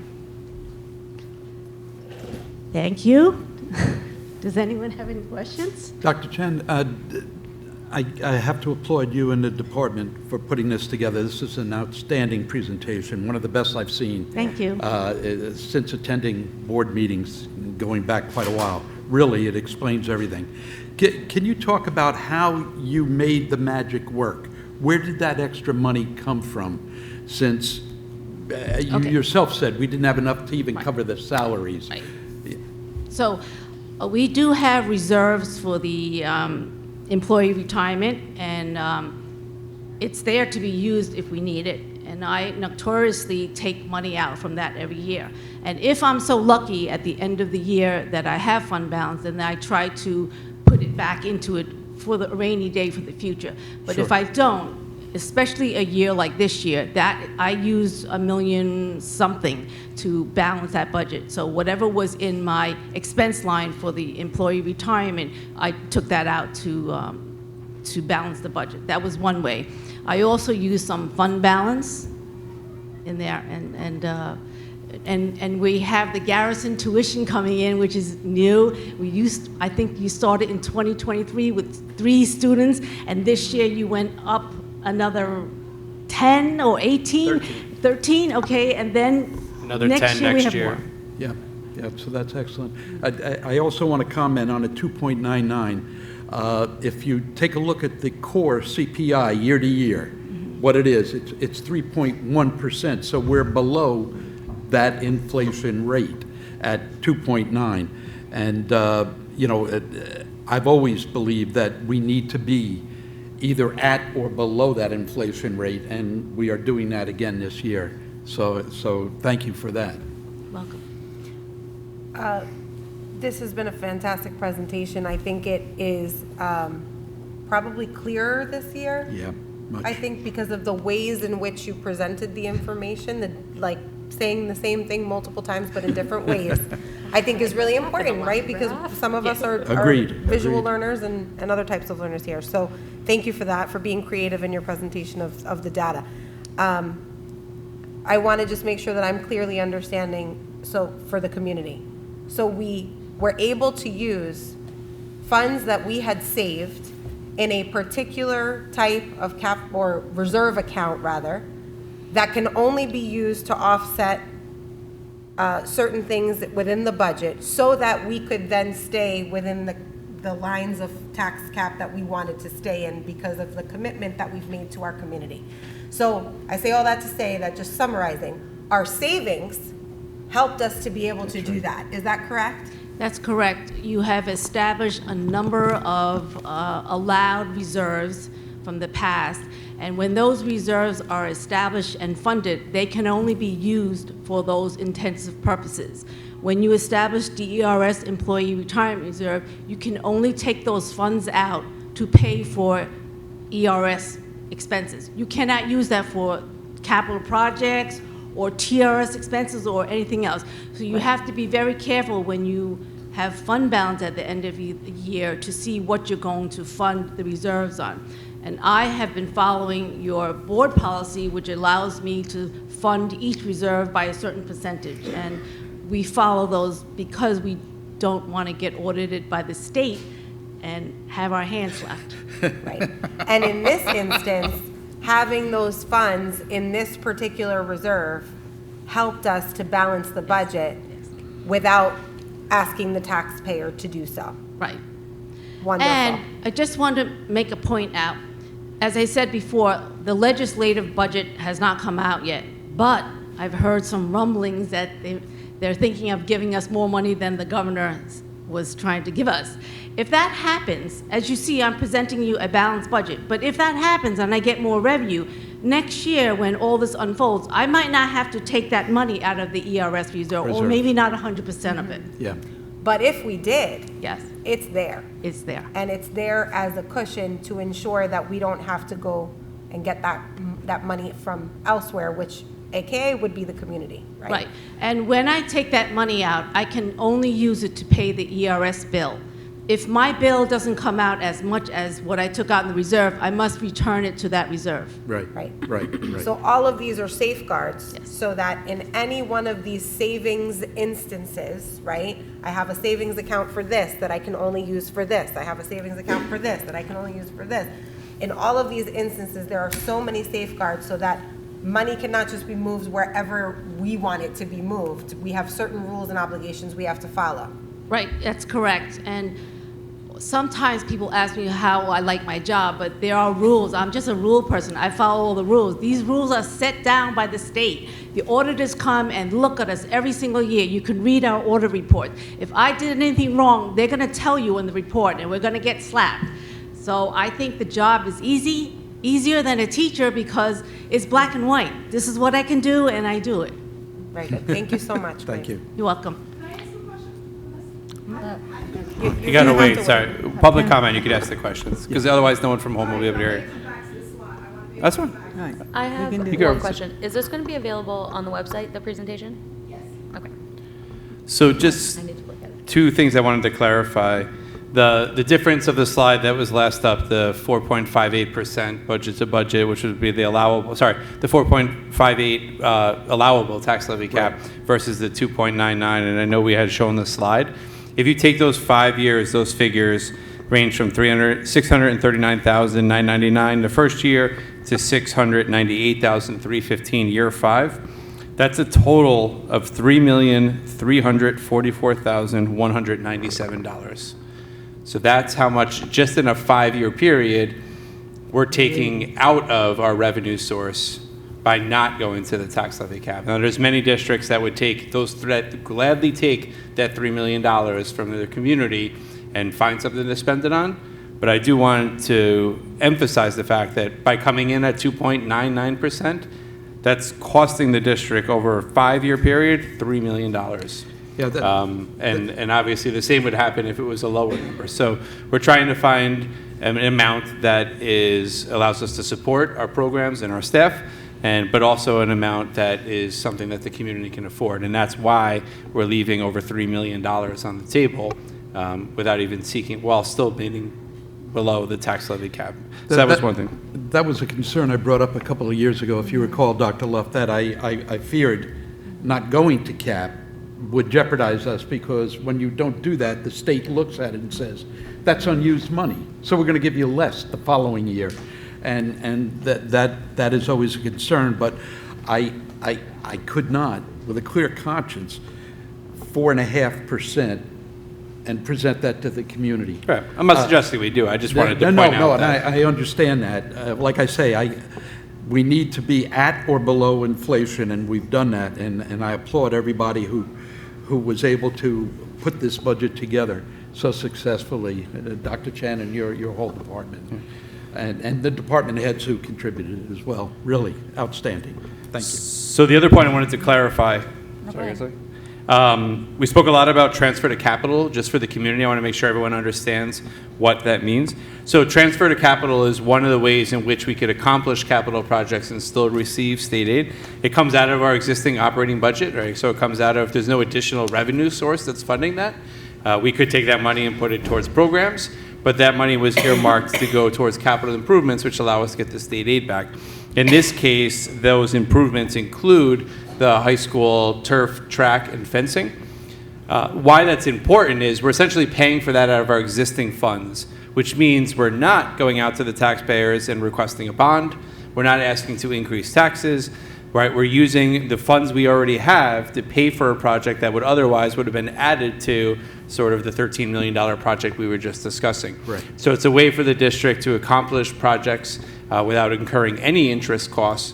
We're paying for it up front, and we're not asking the taxpayers for anything. So anytime it's possible to do that, we always look to do that. We replaced the majority of the high school roof the same way, using existing funds, put into a transfer to capital, and we received state aid back on that work. We never went to the community and asked for a penny more of your tax dollars in order to accomplish nearly $2 million of roof work, and the same will be true for nearly $2 million of field work. That's $4 million less than would have been added to the bond that we discussed this evening. So that's what that capital outlay means when we discuss it.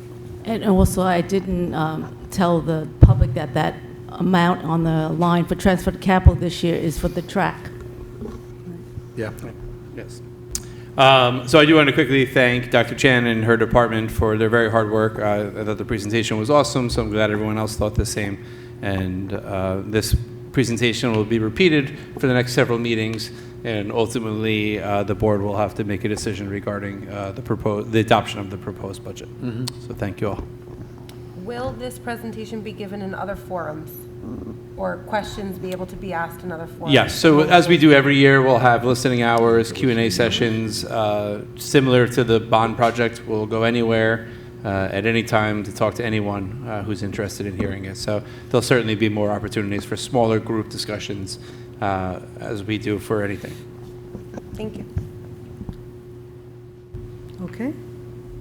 Thank you, Dr. Luff. And Grace. Okay, so we're going to move into new business. We only have one resolution. Okay. Resolved on the recommendation of the superintendent of schools to appoint Carla Henry to a probationary appointment as a school monitor effective March 17th, 2025, with a probationary period of 52 weeks ending March 16th, 2026 at the elementary school on step 2 of the CSEA salary schedule. Second. Questions or comments? All in favor? Aye. Opposed? Abstentions? Resolution passes. Okay, now I'd like to open it up for public comment on any topic. I want to point out, we got a lot accomplished in an hour and a half. Yeah. I thought this would be 10 o'clock we'd be starting this, so Well, that's good, because it's past my bedtime. yes, mine as well. Good evening, everyone. My name is Karen Carroll. I am the proud parent of a graduate from the year of 22, as well as a current senior. I do want to thank you for the opportunity, again, to attend those facility meetings. I did learn a lot, and I would just say that, you know, everyone was getting up to leave when you mentioned the Finance Committee and the Communication Committee. I would say if we could extend that beyond the confines of the Facilities Committee. I think there's opportunity for those to permeate other parts of the district work. Sure. So if I could So just... we would welcome anyone, and we're actually preparing a communication that'll go out to the community tomorrow, and we'll make that we'll reference that in that communication that goes out, that you didn't need to be present in that meeting in order to join one of those subcommittees. Well, that's good, because we were all packing, the chairs were getting packed up, and we were kind of getting tired. reminder from Jeannie, I forgot to say it. Okay. Speaking of communication to the district, a month ago when I, for the very first time, came up here and spoke, one of the things I spoke about was security. And I'm just asking, was there any communication that came out from the district regarding the enhanced, or the steps that you mentioned at the last meeting? Mm-hmm. Has that, and I appreciate your response, by the way, Dr. Luff, to my email. I would just say, has that information been disseminated to everyone so that everyone knows what steps were taken to mitigate what happened before, what we're doing to preventative measures, and any other risk assessments that were conducted for the buildings? Sure. Also part of the communication going out tomorrow. So that's Okay. part of our March update. But I was going to do it sooner, but I wanted to wait to know what the outcome of the facilities project was. So that's why we've held on to it before. But that's part of that letter that'll be going out tomorrow as well. Okay. And, And as you had mentioned, it'll be the same information that I had shared with you previously, but just made available to the whole community. exactly. It's just about, again, it's about the same thing I spoke about a month ago. It's really about trust and transparency. And so speaking of just topics that, we did touch on a little bit, again, as the parent of a current senior, I will voice my concerns and my requests and my thoughts around the graduation. I was unable to make it that night. I got called into work, as many nurses do, so I was not able to meet with you, with the other parents. A couple of thoughts. I know, and fortunately from the presentation, that there are 138 seniors. I actually was going to ask exactly what the number was, so now we know there are 138. While I do believe it should, at every turn, happen on the turf, I would say that, similar to what Sam said about listening to the community, how about we put something out on a Google form so that the seniors themselves, as well as the parents, have an opportunity to say, if there are 3 options, let's say, like on the turf but earlier than the set date, or choice B, how about we do it in the gym? Now, I heard something about maybe that's not feasible. It has been done before. It's certainly feasible. But I do think, looking at the max capacity of what the bleachers hold on the turf, looking at how much the gym would hold, and the fact that we would be able to see the students. That's the biggest concern for me, honestly, is I may have a child with a last name C, but I'm not going to see him on that stage unless somebody really, truly, they're tiered so that you can see them. Right. So that would be an option. Or the third option would be keep the date and do it in the pack. And that would be 3 options that the community, right, the parents and the students would have an option, right, or an opportunity rather, to get their voices heard. And it's a democracy. Whatever whatever they say, and whatever vote comes in, comes in. But I think that that's an opportunity that is then afforded to everyone else to kind of have their voices heard. And again, it just ties back to what I said about trust and transparency. I think I'll leave it there tonight. All right, thank you. Thank you. So as I had mentioned earlier, that the concern you shared was a concern that was shared by many of the parents who were in attendance. So the district had already started looking at rental of risers, and that would allow us, whether the students be in the gym or in the pack, to have them sit in a way that would make them more easily visible to the parents. So that's something that we're already pursuing. We believe that we can fit them all in either location on those risers, whether it be in the pack on risers or in the gym on risers. We would be able to fit all 138 students, and in a way that the parents would be able to, they'd be visible to the parents. So that was something that emerged, and we want to certainly recognize that's something that we're exploring. I'm a Y. I understand that pain. Thank you. Gentlemen. Next. Good evening, President Parmley, Dr. Luff, members of the Board of Education, of course, the community that's here. My name is J.D. Apostolico, and I'm honored to serve as president of the Putnam Valley Volunteer Fire Department. I'm also a proud parent of 2 children who have attended Putnam Valley schools. Tori, who graduated in 2011, she's an elementary school teacher now down in Long Island. I do have a senior, James, who will be graduating this year and pursuing his athletic basketball career at college, as well as pursuing his dreams of becoming a high school history teacher. I'm here tonight with Chief Vito Rizzi, Chief of the Department, Deputy Chief Ed McCarthy, who is on our Board of Directors. I'm here to speak on behalf of the dedicated men and women of our volunteer fire department and to ask your support in implementing a critical piece of legislation that will benefit not only our volunteers, but our entire community. As you may be aware, Governor Hochul recently signed into law a property tax exemption program for volunteer firefighters and ambulance workers, as outlined in New York State Law A10 155A, Section 466A. Interesting stuff, right? This The law sad allows, part is that I have it memorized by now. Yeah, right? This law allows municipalities, school districts, and fire districts the option to provide a property tax exemption of up to 10% for eligible volunteers who live in the communities they serve. It also offers for those with 20 or more years of service of lifetime exemption may also be granted as long as they maintain their primary residence in the county they serve. I have provided a brief overview of the law to the members of the Board of Education and staff that's here. And this will reference, but simply put, it's a meaningful way to recognize and support our volunteers. Those who dedicate their time, energy, and often their own safety to protecting this community. I would like to point out the highlighted handout. I'm not going to go in detail, but I think it's important. It's highlighted in yellow. It says, through similar exemptions have been available in 30 counties under, there's a bunch of numbers again and letters, RPTL 466A through 466K. Chapter 670 repeals those statutes effective December 9th, 2005. And this is kind of important to us.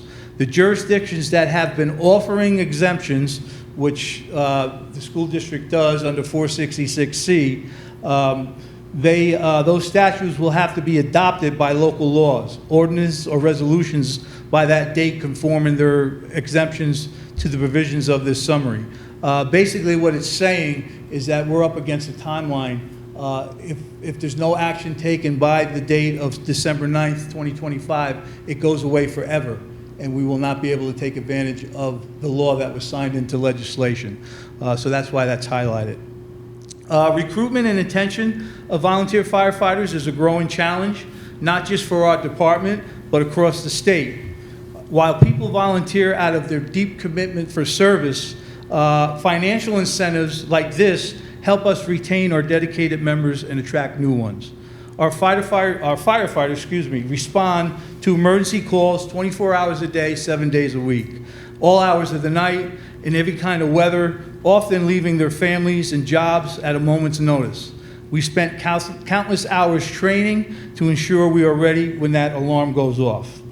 Just recently, our department responded to a horrific motor vehicle accident on Sprout Brook Road where 3 residents had to be extricated from the vehicle and rushed to the hospital. Last month, some of you probably recall this, we battled an intense structure fire right across the street from the high school. Our members worked tirelessly to prevent further damage and ensure the safety of those that were nearby. And I would be remiss not to say this. We might be getting a new recruit out of the deal because Dr. Luft was right there at the scene pulling fire hose up and down Peekskill Hollow Road. So Dr. Luft, we have a membership application waiting for you. I would love to.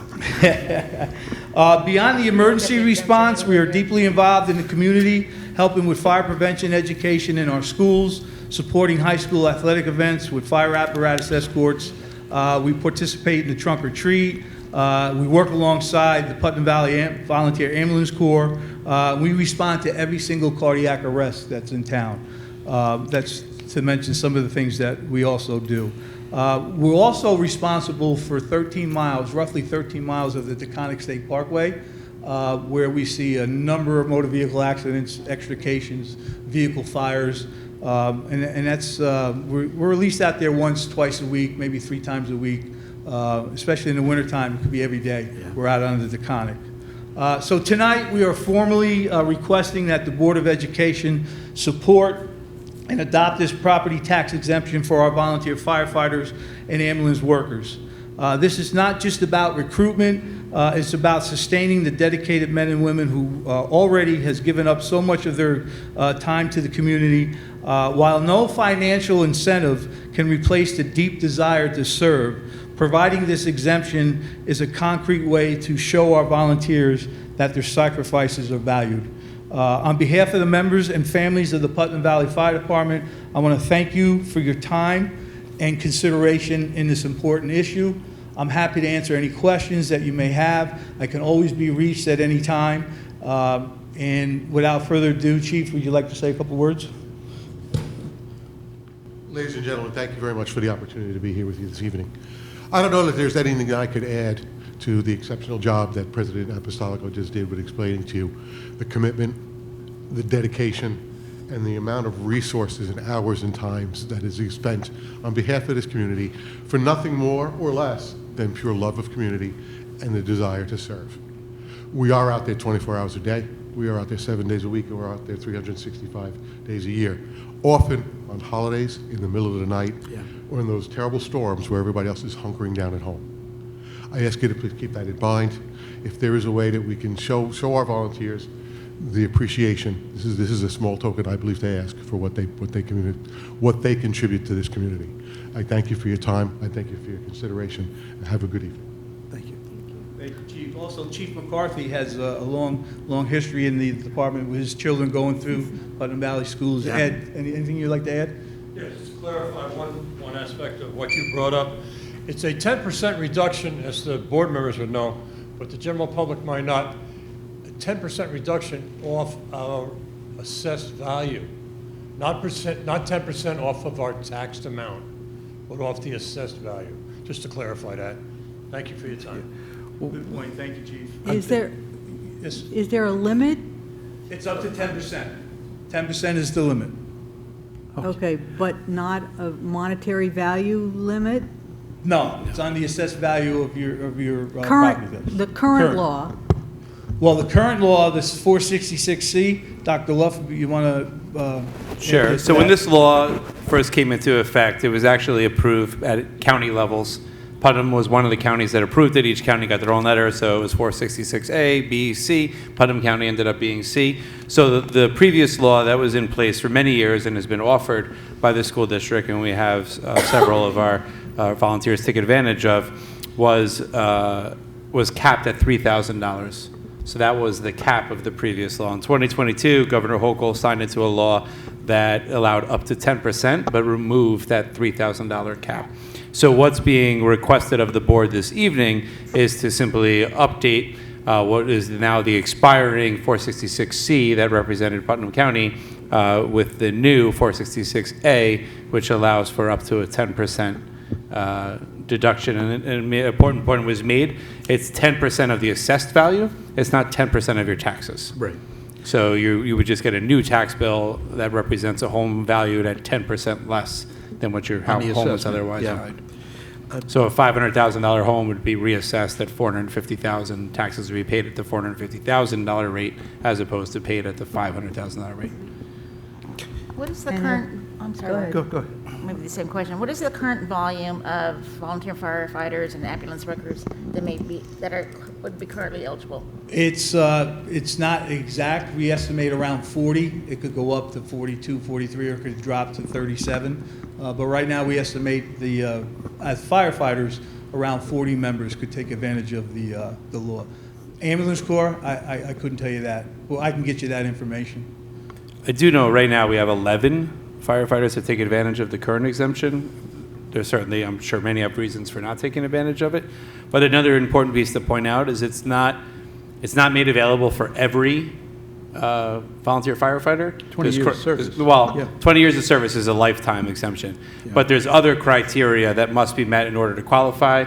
I think it's a minimum of 5 years of service. They must be considered active, right? So I don't know what the threshold for active is. It's so many hours or so many reports. Yeah, Can you we share? currently have 63 active members in the Okay. department, which is low. When 5 years ago, we had over 100. Okay. So you can see we're losing members. Yeah. So they have to be the primary owner of the house. So if you rent or you're living with your parents or someone else, you wouldn't qualify. So there's criteria that the individuals must meet, and they have to submit actually an application each year in order to show that they meet that criteria to qualify for the exemption. So it's not a matter of, hey, I'm going to sign up and I live in my mom's house and my mom's going to get the discount. It's not how it works. They have to meet all that criteria in order to qualify for it. Considering we're facing a deadline on this, I would like to request, Dr. Luff, that... The deadline's December. Next so- December. Yeah, I know, but we're facing a deadline. We have time And I'd like to to move it along, get our financial and our legal people involved in this, to give us some projections on what the cost might look like, but definitely I don't want to see this expire. Everything that the representatives of the department have said is true, and my brother got in a terrible accident from a bee sting. He passed out, crashed on a Deconic, and the first person he saw was Frank DeMarco staring at him. And I was one of those that's people what they too, do. Sam. So many. Actually, they showed up for me on 301 Yeah. in the Taconic No, when I got into a terrible phenomenal. car accident. And fires, when my mom and dad were alive, fireplace fires, how many times I had to come to that. I kept telling them to stop burning wood, but they never listened. Bottom line is that indispensable. And what scares me is that without these incentives, we're going to lose our firefighters over time, and that would be just a terrific disaster. So I'm in favor of moving forward, but let's see what the costs are overall. We need to investigate that and then come back. So I want to point out, I got the raw end of this deal. You guys got saved. I was dragging hoses down Piscataway Road. So, I said, I'll drag the hose, but I don't know how to hook it up, so don't look at me like that. So I think the piece of information, I'm happy to do as much research as we can, Yeah. and maybe you and I could touch base. What I would need to know is a list of members that you believe would qualify. Because Absolutely. I would need that information to look up their tax bill. I need to see what their assessed value is to determine what the financial impact of that would be. I can give you that tomorrow morning. So if you give me everyone who you think meets that criteria, 5 years, is a primary, owns their residence and all that other stuff, then we can work on coming up with a full fiscal analysis as to what that would cost. And I'd be happy to do that. We can do that. Can you also include in whatever you're sending him, the criteria, like all of the criteria that makes you an active member? Sure. Yep.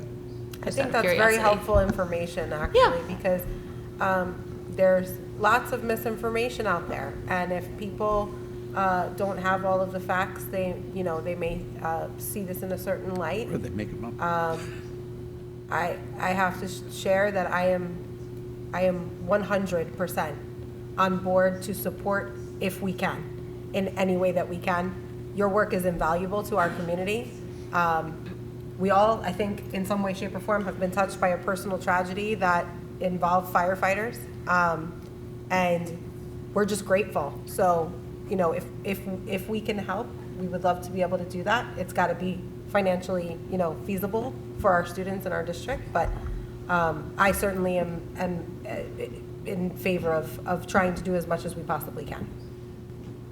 So I just want to clarify for anyone else in the community obviously this is an incentive that's offered by the state, but the incentive does not come with any funding, right? Mm-hmm. So the governor allows this to happen, but what really is happening is a redistribution of taxes. So that $10,000 of assessed value that comes off of each of those homes is essentially spread out amongst the other 4,492 homes that are taxed in Putnam Valley.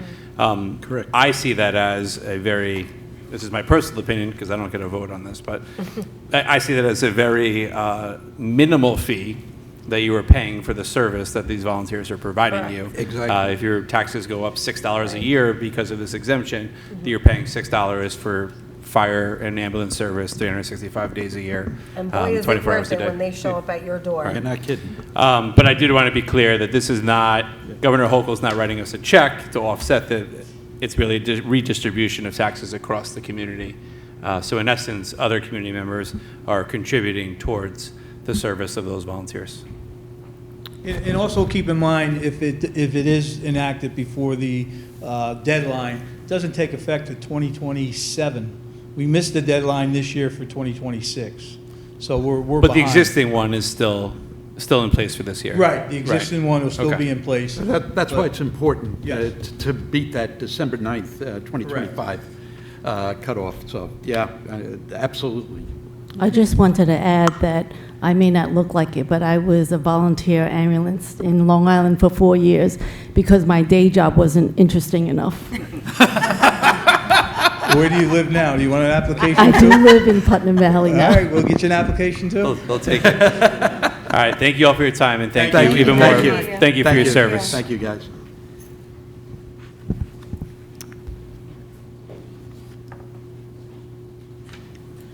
Okay, Grace, you gotta put your thing back. Stephanie Waters here once again.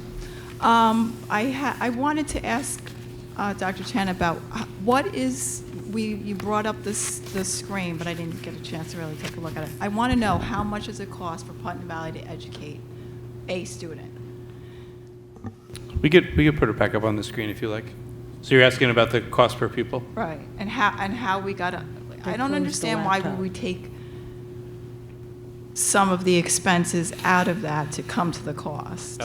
So I just want to clarify that when people ask me the cost to educate a child, there are many components that can go into that. Right. I chose to use the numbers that we were required to put the numbers together for the transparency report. So once we put this on the website, you'll be able to come and see exactly where I got my number. And as we follow that, it excludes certain items like transportation. There's a list of things that it excludes, and I mentioned them before. It's transportation, charter school tuition, other tuition and debt service and other. Right, I understood that when you said that, but from my standpoint, if our budget's $60 million, just round numbers, and we have 1,500 students, that's not a simple math calculation. It's So- not, it's, I can answer the why. So the why the state uses this transparency report, and the word transparent is important. Transparency is an apples-to-apples comparison across districts.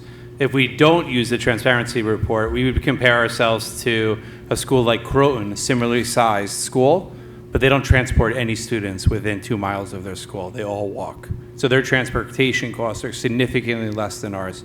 Pleasantville, similarly sized school, no transportation. So the reason why they call it a transparency report, or you look at other schools in more urban settings where they have charter schools, some schools lose millions of dollars in charter school tuition. And that would be an unfair assessment of those schools. It wouldn't be an apples-to-apples comparison. Putnam Valley doesn't lose any money to charter schools. So what the state does is they take out variables that differ between districts, and then they compare districts based upon those core expenditures, teachers, benefits. Completely understand all that. But at the end of the day, as a Putnam Valley resident, what does it cost us to educate a child? In our community, we do have transportation because we need it, so it is an expense. So why wouldn't we add that in? Like, why? Because the point of the slide was to compare us to other districts. okay, And we okay. can't do a comparison unless we're comparing the same I know, and that's why I'm budget asking you, numbers. how much does it cost us to educate a child in Putnam Valley? I'm not asking us to compare to everybody else. To find that number, do I take 63 million and divide it by the amount of kids I have here? yes, that would Okay. give you what So we it would be, spend. Right. that's all I'm asking, because the chart says it costs us 29,000, but it's not what it costs us. It's in comparison to the other school districts, right? Right, but you have to, I mean, a chunk of that money is maintaining our buildings. Is that part of the cost of I educating don't a know, I'm child? asking, I'm not Well, arguing. It's the state. I'm not arguing. What I'm here to- explaining is the state Right. definition of per pupil expenditure is what we showed. Okay. And they back out Right, those so other it's the expenditures. state, it's for the state, but it's not a raw cost. The raw cost is the 63 million multiplied. Right, so by- you okay. can make up Okay, whatever, no, I whatever just- raw cost you want. It's like the cost of maintaining a building, is that a per pupil expenditure or not? If not, we have to back that out. Transportation, debt service, all of those other factors, utility costs, Okay, like is that calculated right, into the right. cost? Because if we're gonna take our entire budget and divide it by the number of students, it's including all of those things, right? It's including our water, our heating, our cooling, our But we're- electricity. But they're all expenses, and we're paying for that to educate a child. So it's costing us $37,000-ish per child, right? If that's how you want to do the math, yes. You could take the entire budget and divide it by the number of students. Okay, but that's what it comes down to. I just wanted to make, I just wanted There's to another understand- way to look at this, if you want to. Our enrollment is very low. It's 1497 compared to Lakeland, and we're spending almost the same amount of money. So if you think, I understand but that. if I'm you not think about arguing, I'm that, just if asking you for the only number. had one student, you have to hire one teacher. But now you have one teacher, and you're dividing it by that many. I'm not arguing the No, numbers, no, I'm just asking the I'm just numbers. saying the purpose of this slide, because many people do ask me for something like this, is to make sure I am comparing apples to apples. But if you wanted to, I could do the same thing by taking their entire budget and dividing it by all the enrollment, and then I can tell you what it is. Personally, I don't care how much it costs to educate a kid in Lakeland, Haldane, Peekskill, Ossining, Pleasantville, or anywhere else. I just care about what's happening here, honestly. And with that being said, I just want to have one more comment. Nobody in Putnam Valley, well, most of us in Putnam Valley, want everything for our kids. We want a boiler for the elementary school, we want a roof, yada, yada, yada. But I'm going to be completely honest with you, Sam and Dr. Luft, don't talk about that nurse's station.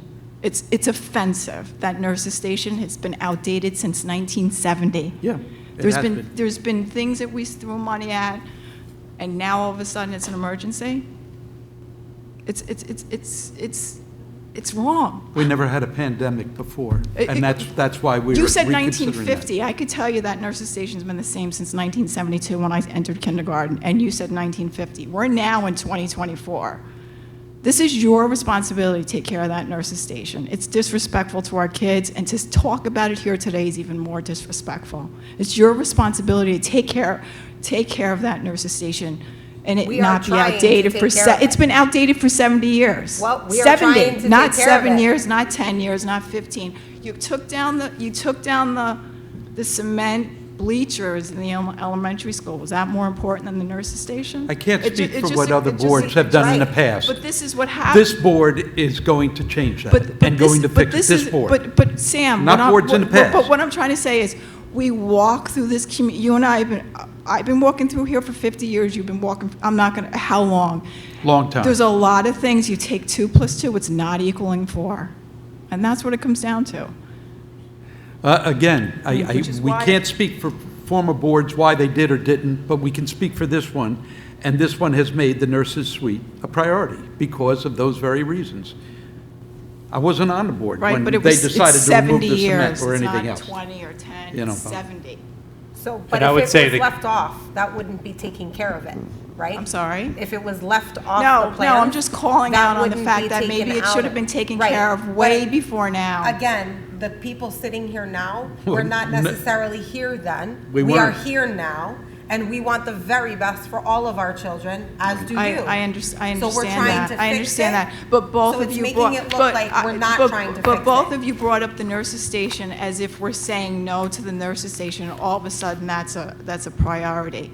70 years hasn't been renovated. Well, it is a priority now, and that's why we're proposing that it still be in the budget. Right, but it's a question. It's a question of integrity, why all of a sudden it's Well, maybe 5 'cause we're here decades. now. 5 Maybe that's decades. It's why. not 10 years or 20 years or 30 years. But we're here now, maybe that's why it's a priority now, because the people sitting on this board really do care about the benefits that our children get in their schools, their safety, all of it. Yep. That's why we're working so incredibly hard to ensure that Yes, everyone and- feels and- heard, and guess what? and that I- we're doing the right thing by our kids and our community. Guess what? I've been to a lot of meetings in the last couple of months, and it's impressive to watch. I understand that there's a lot of passion on this table, and you guys, I think, are doing your job, but there's another side to everything else. And we're trying you to know? listen. That's And the whole are point you of trying to tonight's listen? discussion. Because as I heard you talk about the bond going down, it's dismissive. You know, people are concerned about how you're spending our money. And with that comment, I want to just say that every one of us on the board said tonight that the original proposal we felt was all need. Yet we have chosen to listen to our community and remove things from the project that we heard people say they did not feel were needs, even though we did. We are elected by our community. We believe we are the voice of our community for that reason. The entire and we are community. listening. We are listening. Yep. So to come up and say that we No, are no, not I'm not listening, arguing. I'm not arguing. You both of you Is brought not- up. is not you okay. both brought up the nurses' station. I have it's just something that I don't understand why it's Well- taken so long for it to come up on And that's on a the reasonable, block. that's a reasonable I would like to know concern, too. and you're right about that. Sorry. And I don't know why it wasn't changed earlier, but it's going to be changed now.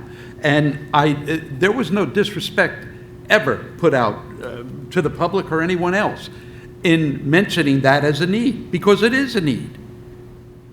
It is a true need, as is the roof and the boiler and so many other things that we've included on the bond. And we are here to represent the entire community. That's right. Those that voted yes, those that voted no. We need to listen to everybody for fairness and equity and for the betterment of our kids, because that's the bottom line. That's why I serve on this, because I love what the schools do, and it's a passion I have. And we're always striving to make things better. So you're right. What happened in the past, I don't know. I can't answer that. But I can tell you right now, we're going to take care of it. I could tell you that I had a conversation with Dr. Wills about that nurses' station. And I can't speak for Dr. Wills. I know, Yeah. I understand that, but that's the energy behind it. Yeah. That's the energy behind it. And your concern is well-founded. And that's what I'm trying to And say. I agree with you. It Like, should have been done. nobody wants the roof to fall in. Nobody wants to have no heat in the elementary school. But we're questioning priorities. I don't understand how you could take the bleachers down in front of the elementary school before you took care of the nurses' station. I agree. I agree. That's a good point. What? No, The We're not gonna do cement- back and forth The from the cement crowd. stations were the, I'm not going to argue the safety issues, but that stadium's been there for how long? The cement stadiums, all of a sudden, that became more important than the nurses' station? 1935, that was constructed, yeah, those stadiums. I just want to clarify that no member of the board participated in determining the scope of the work. That was done by the facilities committee. So the reason why the nurses station came to light during this project was not because a board member thought it needed to be done. It was because that concern was raised by community members that served on that committee for over 2 years. And while I certainly agree with you, it's a priority. Some of our table groups listed the nurse's office as one of the lowest 3 priorities. Yeah. So there's obviously differing opinions across the community, and it's our job to filter through what those opinions are and ultimately make a decision that we think is in the best interest of students. I wouldn't have supported including the nursing station if I didn't think that it was vital, and I appreciate the board accepting that recommendation. But I just want to be clear, the recommendation was made by community members on the facilities planning committee who determined that the nurses station was an area of need in this project. Okay, other public comment?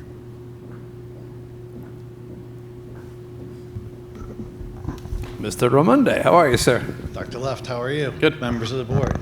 How you doing? See, some of you know me. State Proud your name parent of for a everyone, senior please, this sir. year. Sorry, you gotta say it anyway.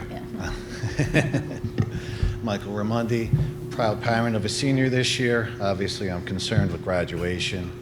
I heard you mention earlier 14 weeks for this project. I build sports buildings for a living, as some of you guys know. 14 weeks to replace turf sounds like an awfully long time. Haven't seen that really in my industry. So if I were you, I'd be looking at their actual construction schedule. But then again, I don't know the total scope of work. Right. I can answer. The biggest piece is the curing period because it's replacing the entire track. So they're Okay. ripping up the entire track, so it's got to be blacktop that has to cure. And then when they put the track surface on, that has to cure. So that's the biggest. I think that's 8 weeks of the 14 weeks right there is just for curing of the track and the surface of it. Okay. And you were looking for suggestions on possibly making this work. In my industry, Saturdays. You're talking 14 Saturdays. You could push out the start of construction by over 2.5 weeks if you would have the contractor consider Saturdays. And that, I believe, will facilitate graduation, would it not? Because when's the start date proposed? So the scheduled start date for the work is the Tuesday after Memorial Day. I believe it's May 27th.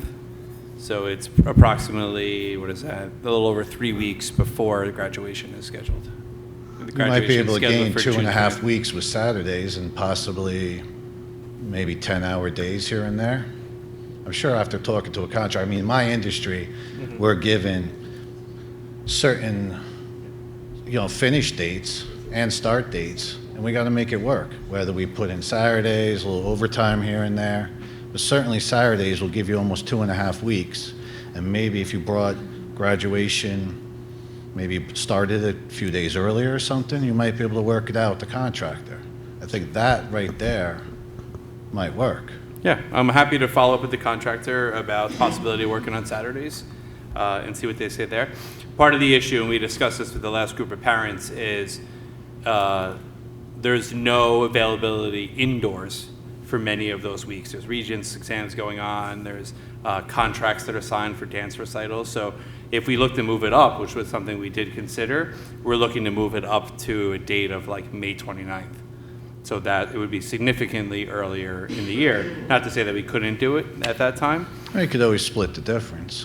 But Do it it's- sometime in the beginning of June and have the contractor work on Saturdays. Right. The problem is the facility is not available. If it were to rain, we'd have nowhere to go in that gap in between. The 29th was the first day that was available, and we have signed contracts, so we'd be in breach of contract if we were to cancel on someone at this point. It generates revenue.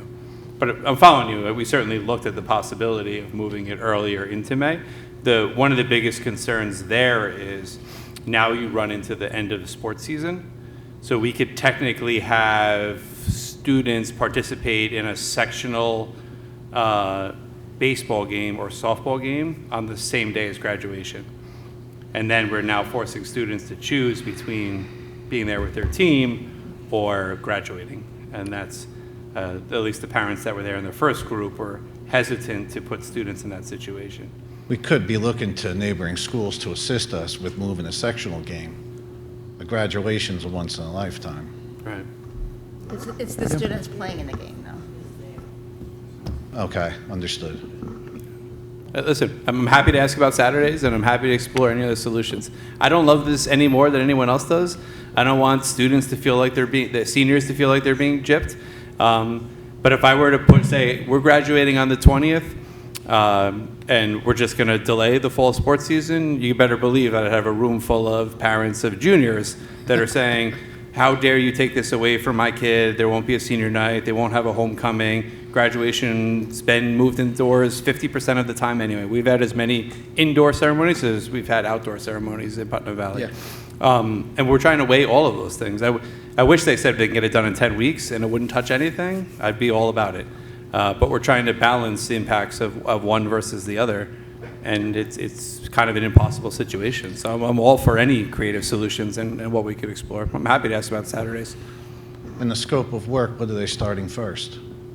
They start on the inside of the turf and work their way out. And then they... So they're going to come in, they're going to remove all the rubber first, and then Yes. start cutting out the turf. Correct. They, just wondering if we could take a section of the turf and leave it for graduation, fence it off.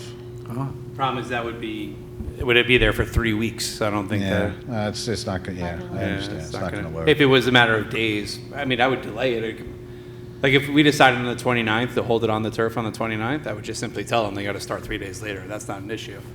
You could but when gain we that tell- in Saturdays alone. Right. But if I say you have to start 3 weeks later, that's going to push the schedule into the fall. Yeah, well, that's what I'm just thinking, if there's a way to split the difference, because obviously having graduation on the turf, I remember seeing both you guys there for my oldest son, and my youngest son's not going to get that experience. And, you know, he started high school with COVID. Yeah. Then he had to drive to school and sit in traffic for 2 broken bridges for almost his entire career. Now he can't have... I'll take a lot of heat. I don't want heat for the But that's not this board's fault, obviously. But, you know, COVID, sitting in traffic, now he can't even have graduation on his own field. It's what are we saying to the kids in a way, you know? I'm hearing May 29th. That's what I'm hearing.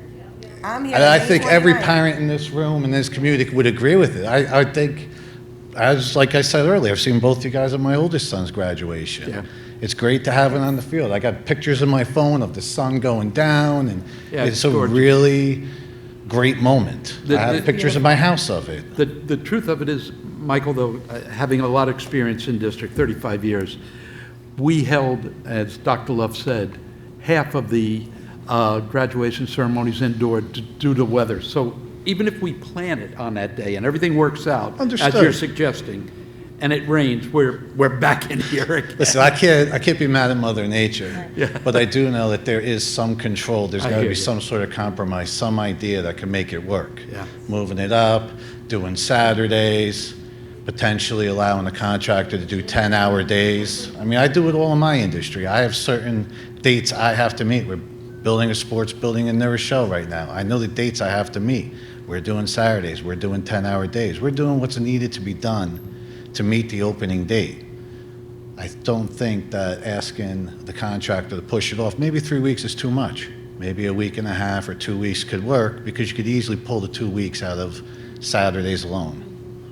Yeah. That's a great suggestion. Thank you so much. Well, thank you for considering Thank you, it. Mike. Have a good night. Thanks. Thank you. Thanks.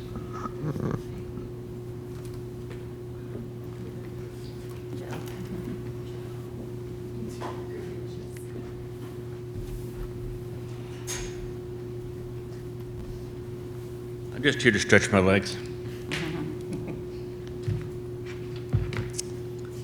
Good evening, members of the Board of Education and the Putnam Valley community. My name's Joe Ferraro, and I represent the Putnam Valley Free Library, where I currently serve as the president of the Board of Trustees.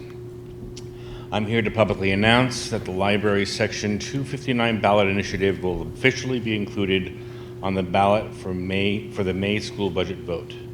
This initiative seeks a 5% increase in the library's tax levy, totaling an increase of $23,000 to support and sustain essential library services for our community.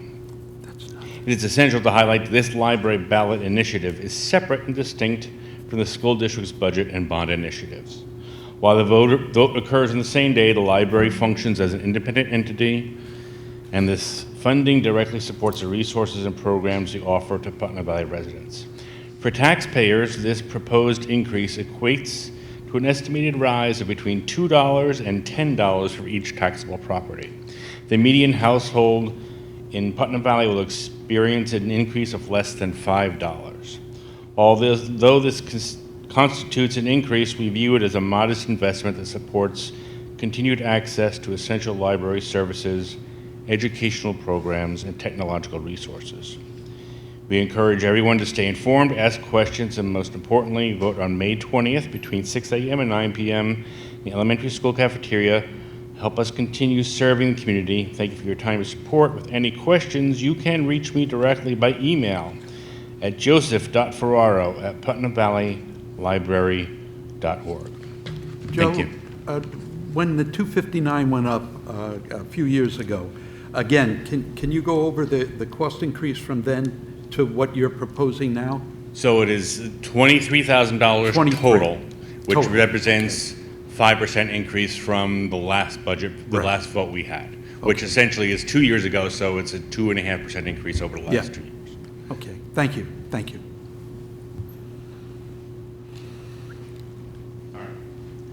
One more thing, I'm a big advocate of the exemptions. We have our senior exemptions, we have our military and veterans exemptions.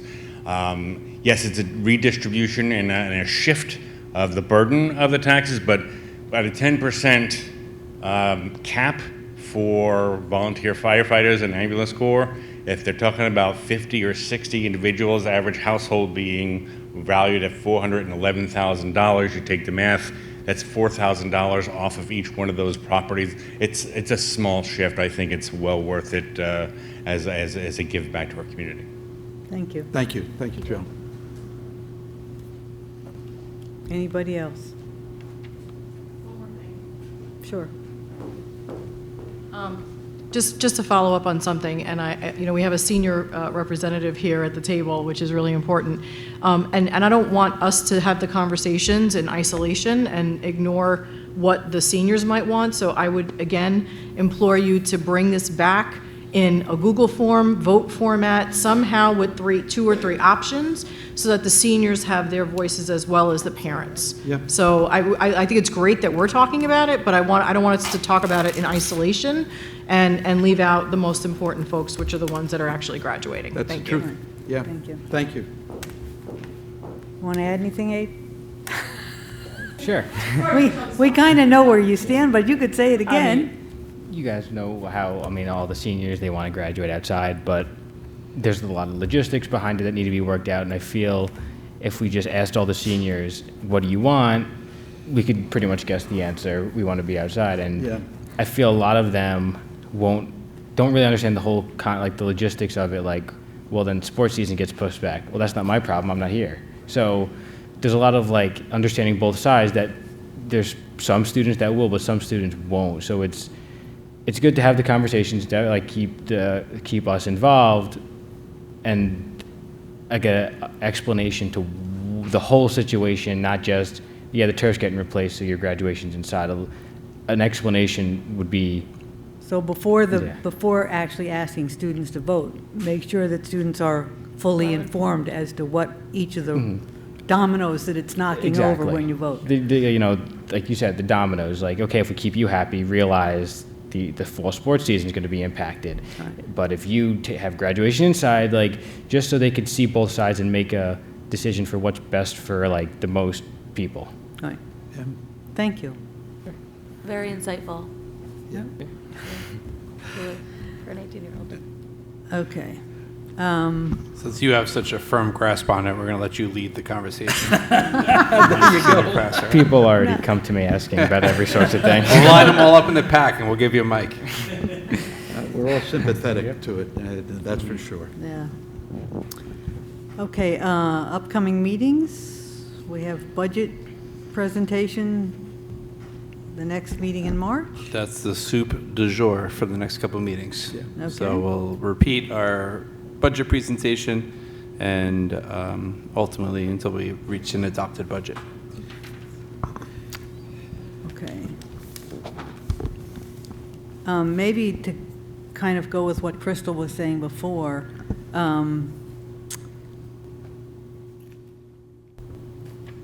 our budget, not the facilities project, but the budget, the instructional piece, there's so much powerful, good stuff going on. So like to put program and face to some of the costs so that people understand.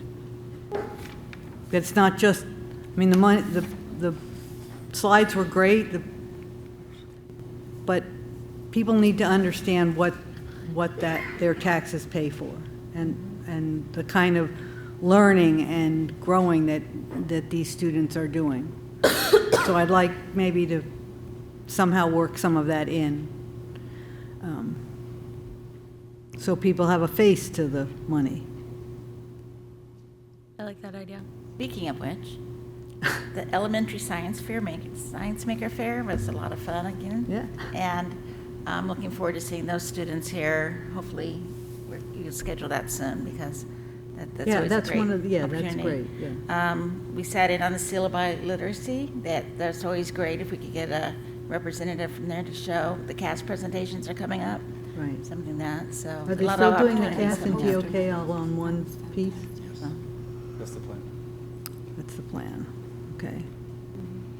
There was the science research poster. I was going to say, was that that in this one? I went to that I too. think so, and it was just so Amazing. fantastic. Very complicated. I mean, I couldn't understand the what they were projects presenting. that these kids engaged in, I mean, and I consider myself an academic scholar, and for children in high school to be further than I am after 3 master's degrees is just unbelievable. It's just unbelievable what they were able to talk about, their process, their thinking, they're going back to the drawing board, their hypotheses. I mean, it was just unbelievable. Yeah. They're like dissertations. Yeah. Yeah, Exactly. yeah. Really incredible work. I say it's definitely one of the most humbling experiences So we have in humbling. education. You're not kidding. Because you're done, they're like, what? I'm a nurse, and the calcium channel blocker one, I was just like, I still don't get it. Like, I worked in a cardiac ICU, and I'm like, right over my head. We have students that get published in high school, students Yeah. that win Yeah. awards, That's travel That's across the incredible. country, all based upon that Science research. So Amazing. I'm definitely ashamed humbling. to say what I was worried about in high school. Wait, What was I thinking that same thing about? when I was going through this presentation. I Not was like, this. This is not what I was doing. Not sea turtles or whatever. Anyway. Okay, board member comments on any topic? Just want to say the Jungle Book that we saw today, boy, that was phenomenal. My God, that was the best, probably one of the best plays I have seen. These 3rd and 4th graders singing and dancing, and who was, I think Barbara, you had said, or maybe Dr. Luft, everyone had a smile, big, bright smile. And it was so captivating. I loved it. I mean, I love theater anyway. And to see these young people and their aspirations for the future, it's going to be phenomenal when they hit the high school. What great place we're going to see with them. But I also want to say, and it's grown over the years, we've added better mics, better acoustics. I mean, we've Sound made system. changes Yeah. that make the program, allow the children to be more successful in the programs. Yeah. So, you know, I do want to recognize the efforts of 2 of our teachers that make that all possible. I know there's many other districts in the region that outsource that. They hire a theater company to come in and work with the kids. And I can assure you that their performances don't touch what we're able to put on. So I do want to recognize the efforts of Chrissy Phillips and Ben Derlin to be able to produce what we saw today and what I'm sure will be even better tomorrow night. And Ashley Bennett, who's playing the music as well. So It's and always Ashley. there are Mr. Derlin is new, many right? others that help Huh? as well. Mr. Derland was a new hire. Yeah. Yes. I mean, I saw both last year. I've seen many. Yeah. It was up to par. I mean, It was hired just somebody amazing. great. Yeah, it It was. was nice I Mrs. was Calhoun stunned. was there too, so, Yeah, Ms. Calhoun was there too. Yeah. anyway, okay. Anything else? I don't want to discuss it tonight because it's late, but on our next meeting, FOIL requests. We have to discuss FOIL requests, what the impact is to the district and how we can, Oh, yeah, thank we you. need to just have a That's a good discussion point, about that. Jeanette. Yeah, I agree. I think that's a good idea. Well, one of the things that I think we need to consider, just, I know you didn't want to talk about it, but now you brought it up. So it's, for each of those FOIL requests takes multiple staff members away from the job they're supposed to be doing, the job they get paid to do. And the more that happens and the more requests there are and the more time that takes away, we have individuals who are unable to functionally do their job because they're spending their entire day chasing FOIL requests. And one of the things that I would consider asking the board is that our staff fulfill FOIL requests after school hours. So essentially overtime, which allows them to do their regular job that they get paid to do every day. And if they're asked to do extra work doing FOIL requests, that work be allowed to be accomplished after regular work hours. Because we have individuals that simply can't do their job because they're spending their entire day fulfilling FOIL requests. Maybe in a lot of time, perhaps, per day. Like, if they, like, maybe not to exceed 45 minutes per day or, 30 minutes per day. The problem is that we have no control over the volume, we have no control over the time, Right. No, and we have I no get it. control over the deadline. So if 45 minutes a day doesn't get us the information before that deadline, then we're essentially Right, no, but in maybe we would say violation. like 45 minutes a day, and if they can't accomplish it in that, then we would consider overtime. See, But that's 45 minutes of their working day already. Right, Yeah. and every one of those minutes in some way, shape, or No, I form know, comes it's away very from kids. complicated, but. Yeah. It comes away from kids. When they come in, one here and one there, there's no issue in finding a way to get it done. But when they come in volumes, we've And- probably gotten 20. And in the last toughest thing couple with those months. FOIL requests is Yeah. that the investigation to find the documents that back it up. I get it. That is timely, because you go into financials, you go into transportation, you go into, budgetary concerns. Well, you go sometimes we're going into instructional- archives. Yeah, File that's boxes. the biggest thing, yeah. Like that's Yeah. hours of work just to find a single document. Right, If it's a exactly. paper document that's archived somewhere in storage, so. Right, So and real- we're not opposed to being transparent and No. giving people the information they Right, need. It's just absolutely. that No, we'll absolutely what do it. Dr. Luff points out is that it's requiring a tremendous amount of time. We don't have a dedicated person to, and you wouldn't want to hire somebody just to answer FOIL requests. But we need to find a way of tracking so that we can explain to the community what we're spending our time doing and how much it's costing us. Yeah. There's I definitely a agree. taxpayer cost to each FOIL request. Yeah, there is. And I just want to clarify, FOIL request is Freedom of Information law, allows members of the public to request records from New York State, from the government, we get these requests in, and they take a lot of time and effort to They're very long. obtain the information. And you have to do it in a certain span of time. You're only given a certain amount of time to fulfill that FOIL Right. request. So yeah. Just so people understand what this can entail, so we've had requests that have filled up 2 copy paper boxes full of paper, thousands and thousands of sheets of paper, and every one of those pieces of paper has to be reviewed by hand to make sure that there's not personal information on there's not information that needs to be redacted, there's not. So imagine spending hours, sometimes the superintendent of schools, people don't want to pay me to do my job, they certainly don't want to pay me to thumb through thousands of pages of paper, just to make sure that there's no information that should not be shared, that information that's protected and should be redacted. Yeah. And that's ultimately what that entails. Sometimes Maureen and I spend hours in a conference room going through individual pieces of paper. Maybe we can just be nice and request less. Huh? Maybe we can just ask the community to request them less frequently. have a feeling after That's this my ask. I have a feeling after this conversation, it's more likely to go the other way. To ask the community to request them less frequently. That's what I have a feeling after this conversation, it's going to I go the mean, other it's way. just gonna cost more money, it's just gonna be more complaint, I think we need don't to know put a what to do with dollar, that. we just need to put a dollar to it to make sure the community knows what Yeah. we're paying, I- using taxpayer dollars Yeah. for. I think Yeah. some data would be really good. Right. Like the number of hours that it takes.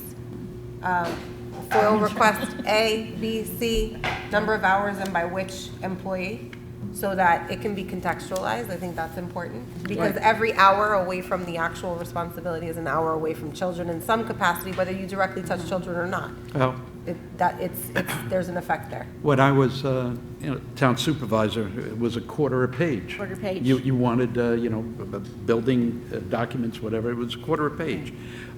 Judicial documents, that's what it was in the town. Whether it be electronic or paper, it could be a Yeah, quarter page. whether Well, I don't think electronic that's or a bad paper, idea. because the If research. that's what stated in the law, so. Most of the time, they request them via email, and that costs them nothing, electronic.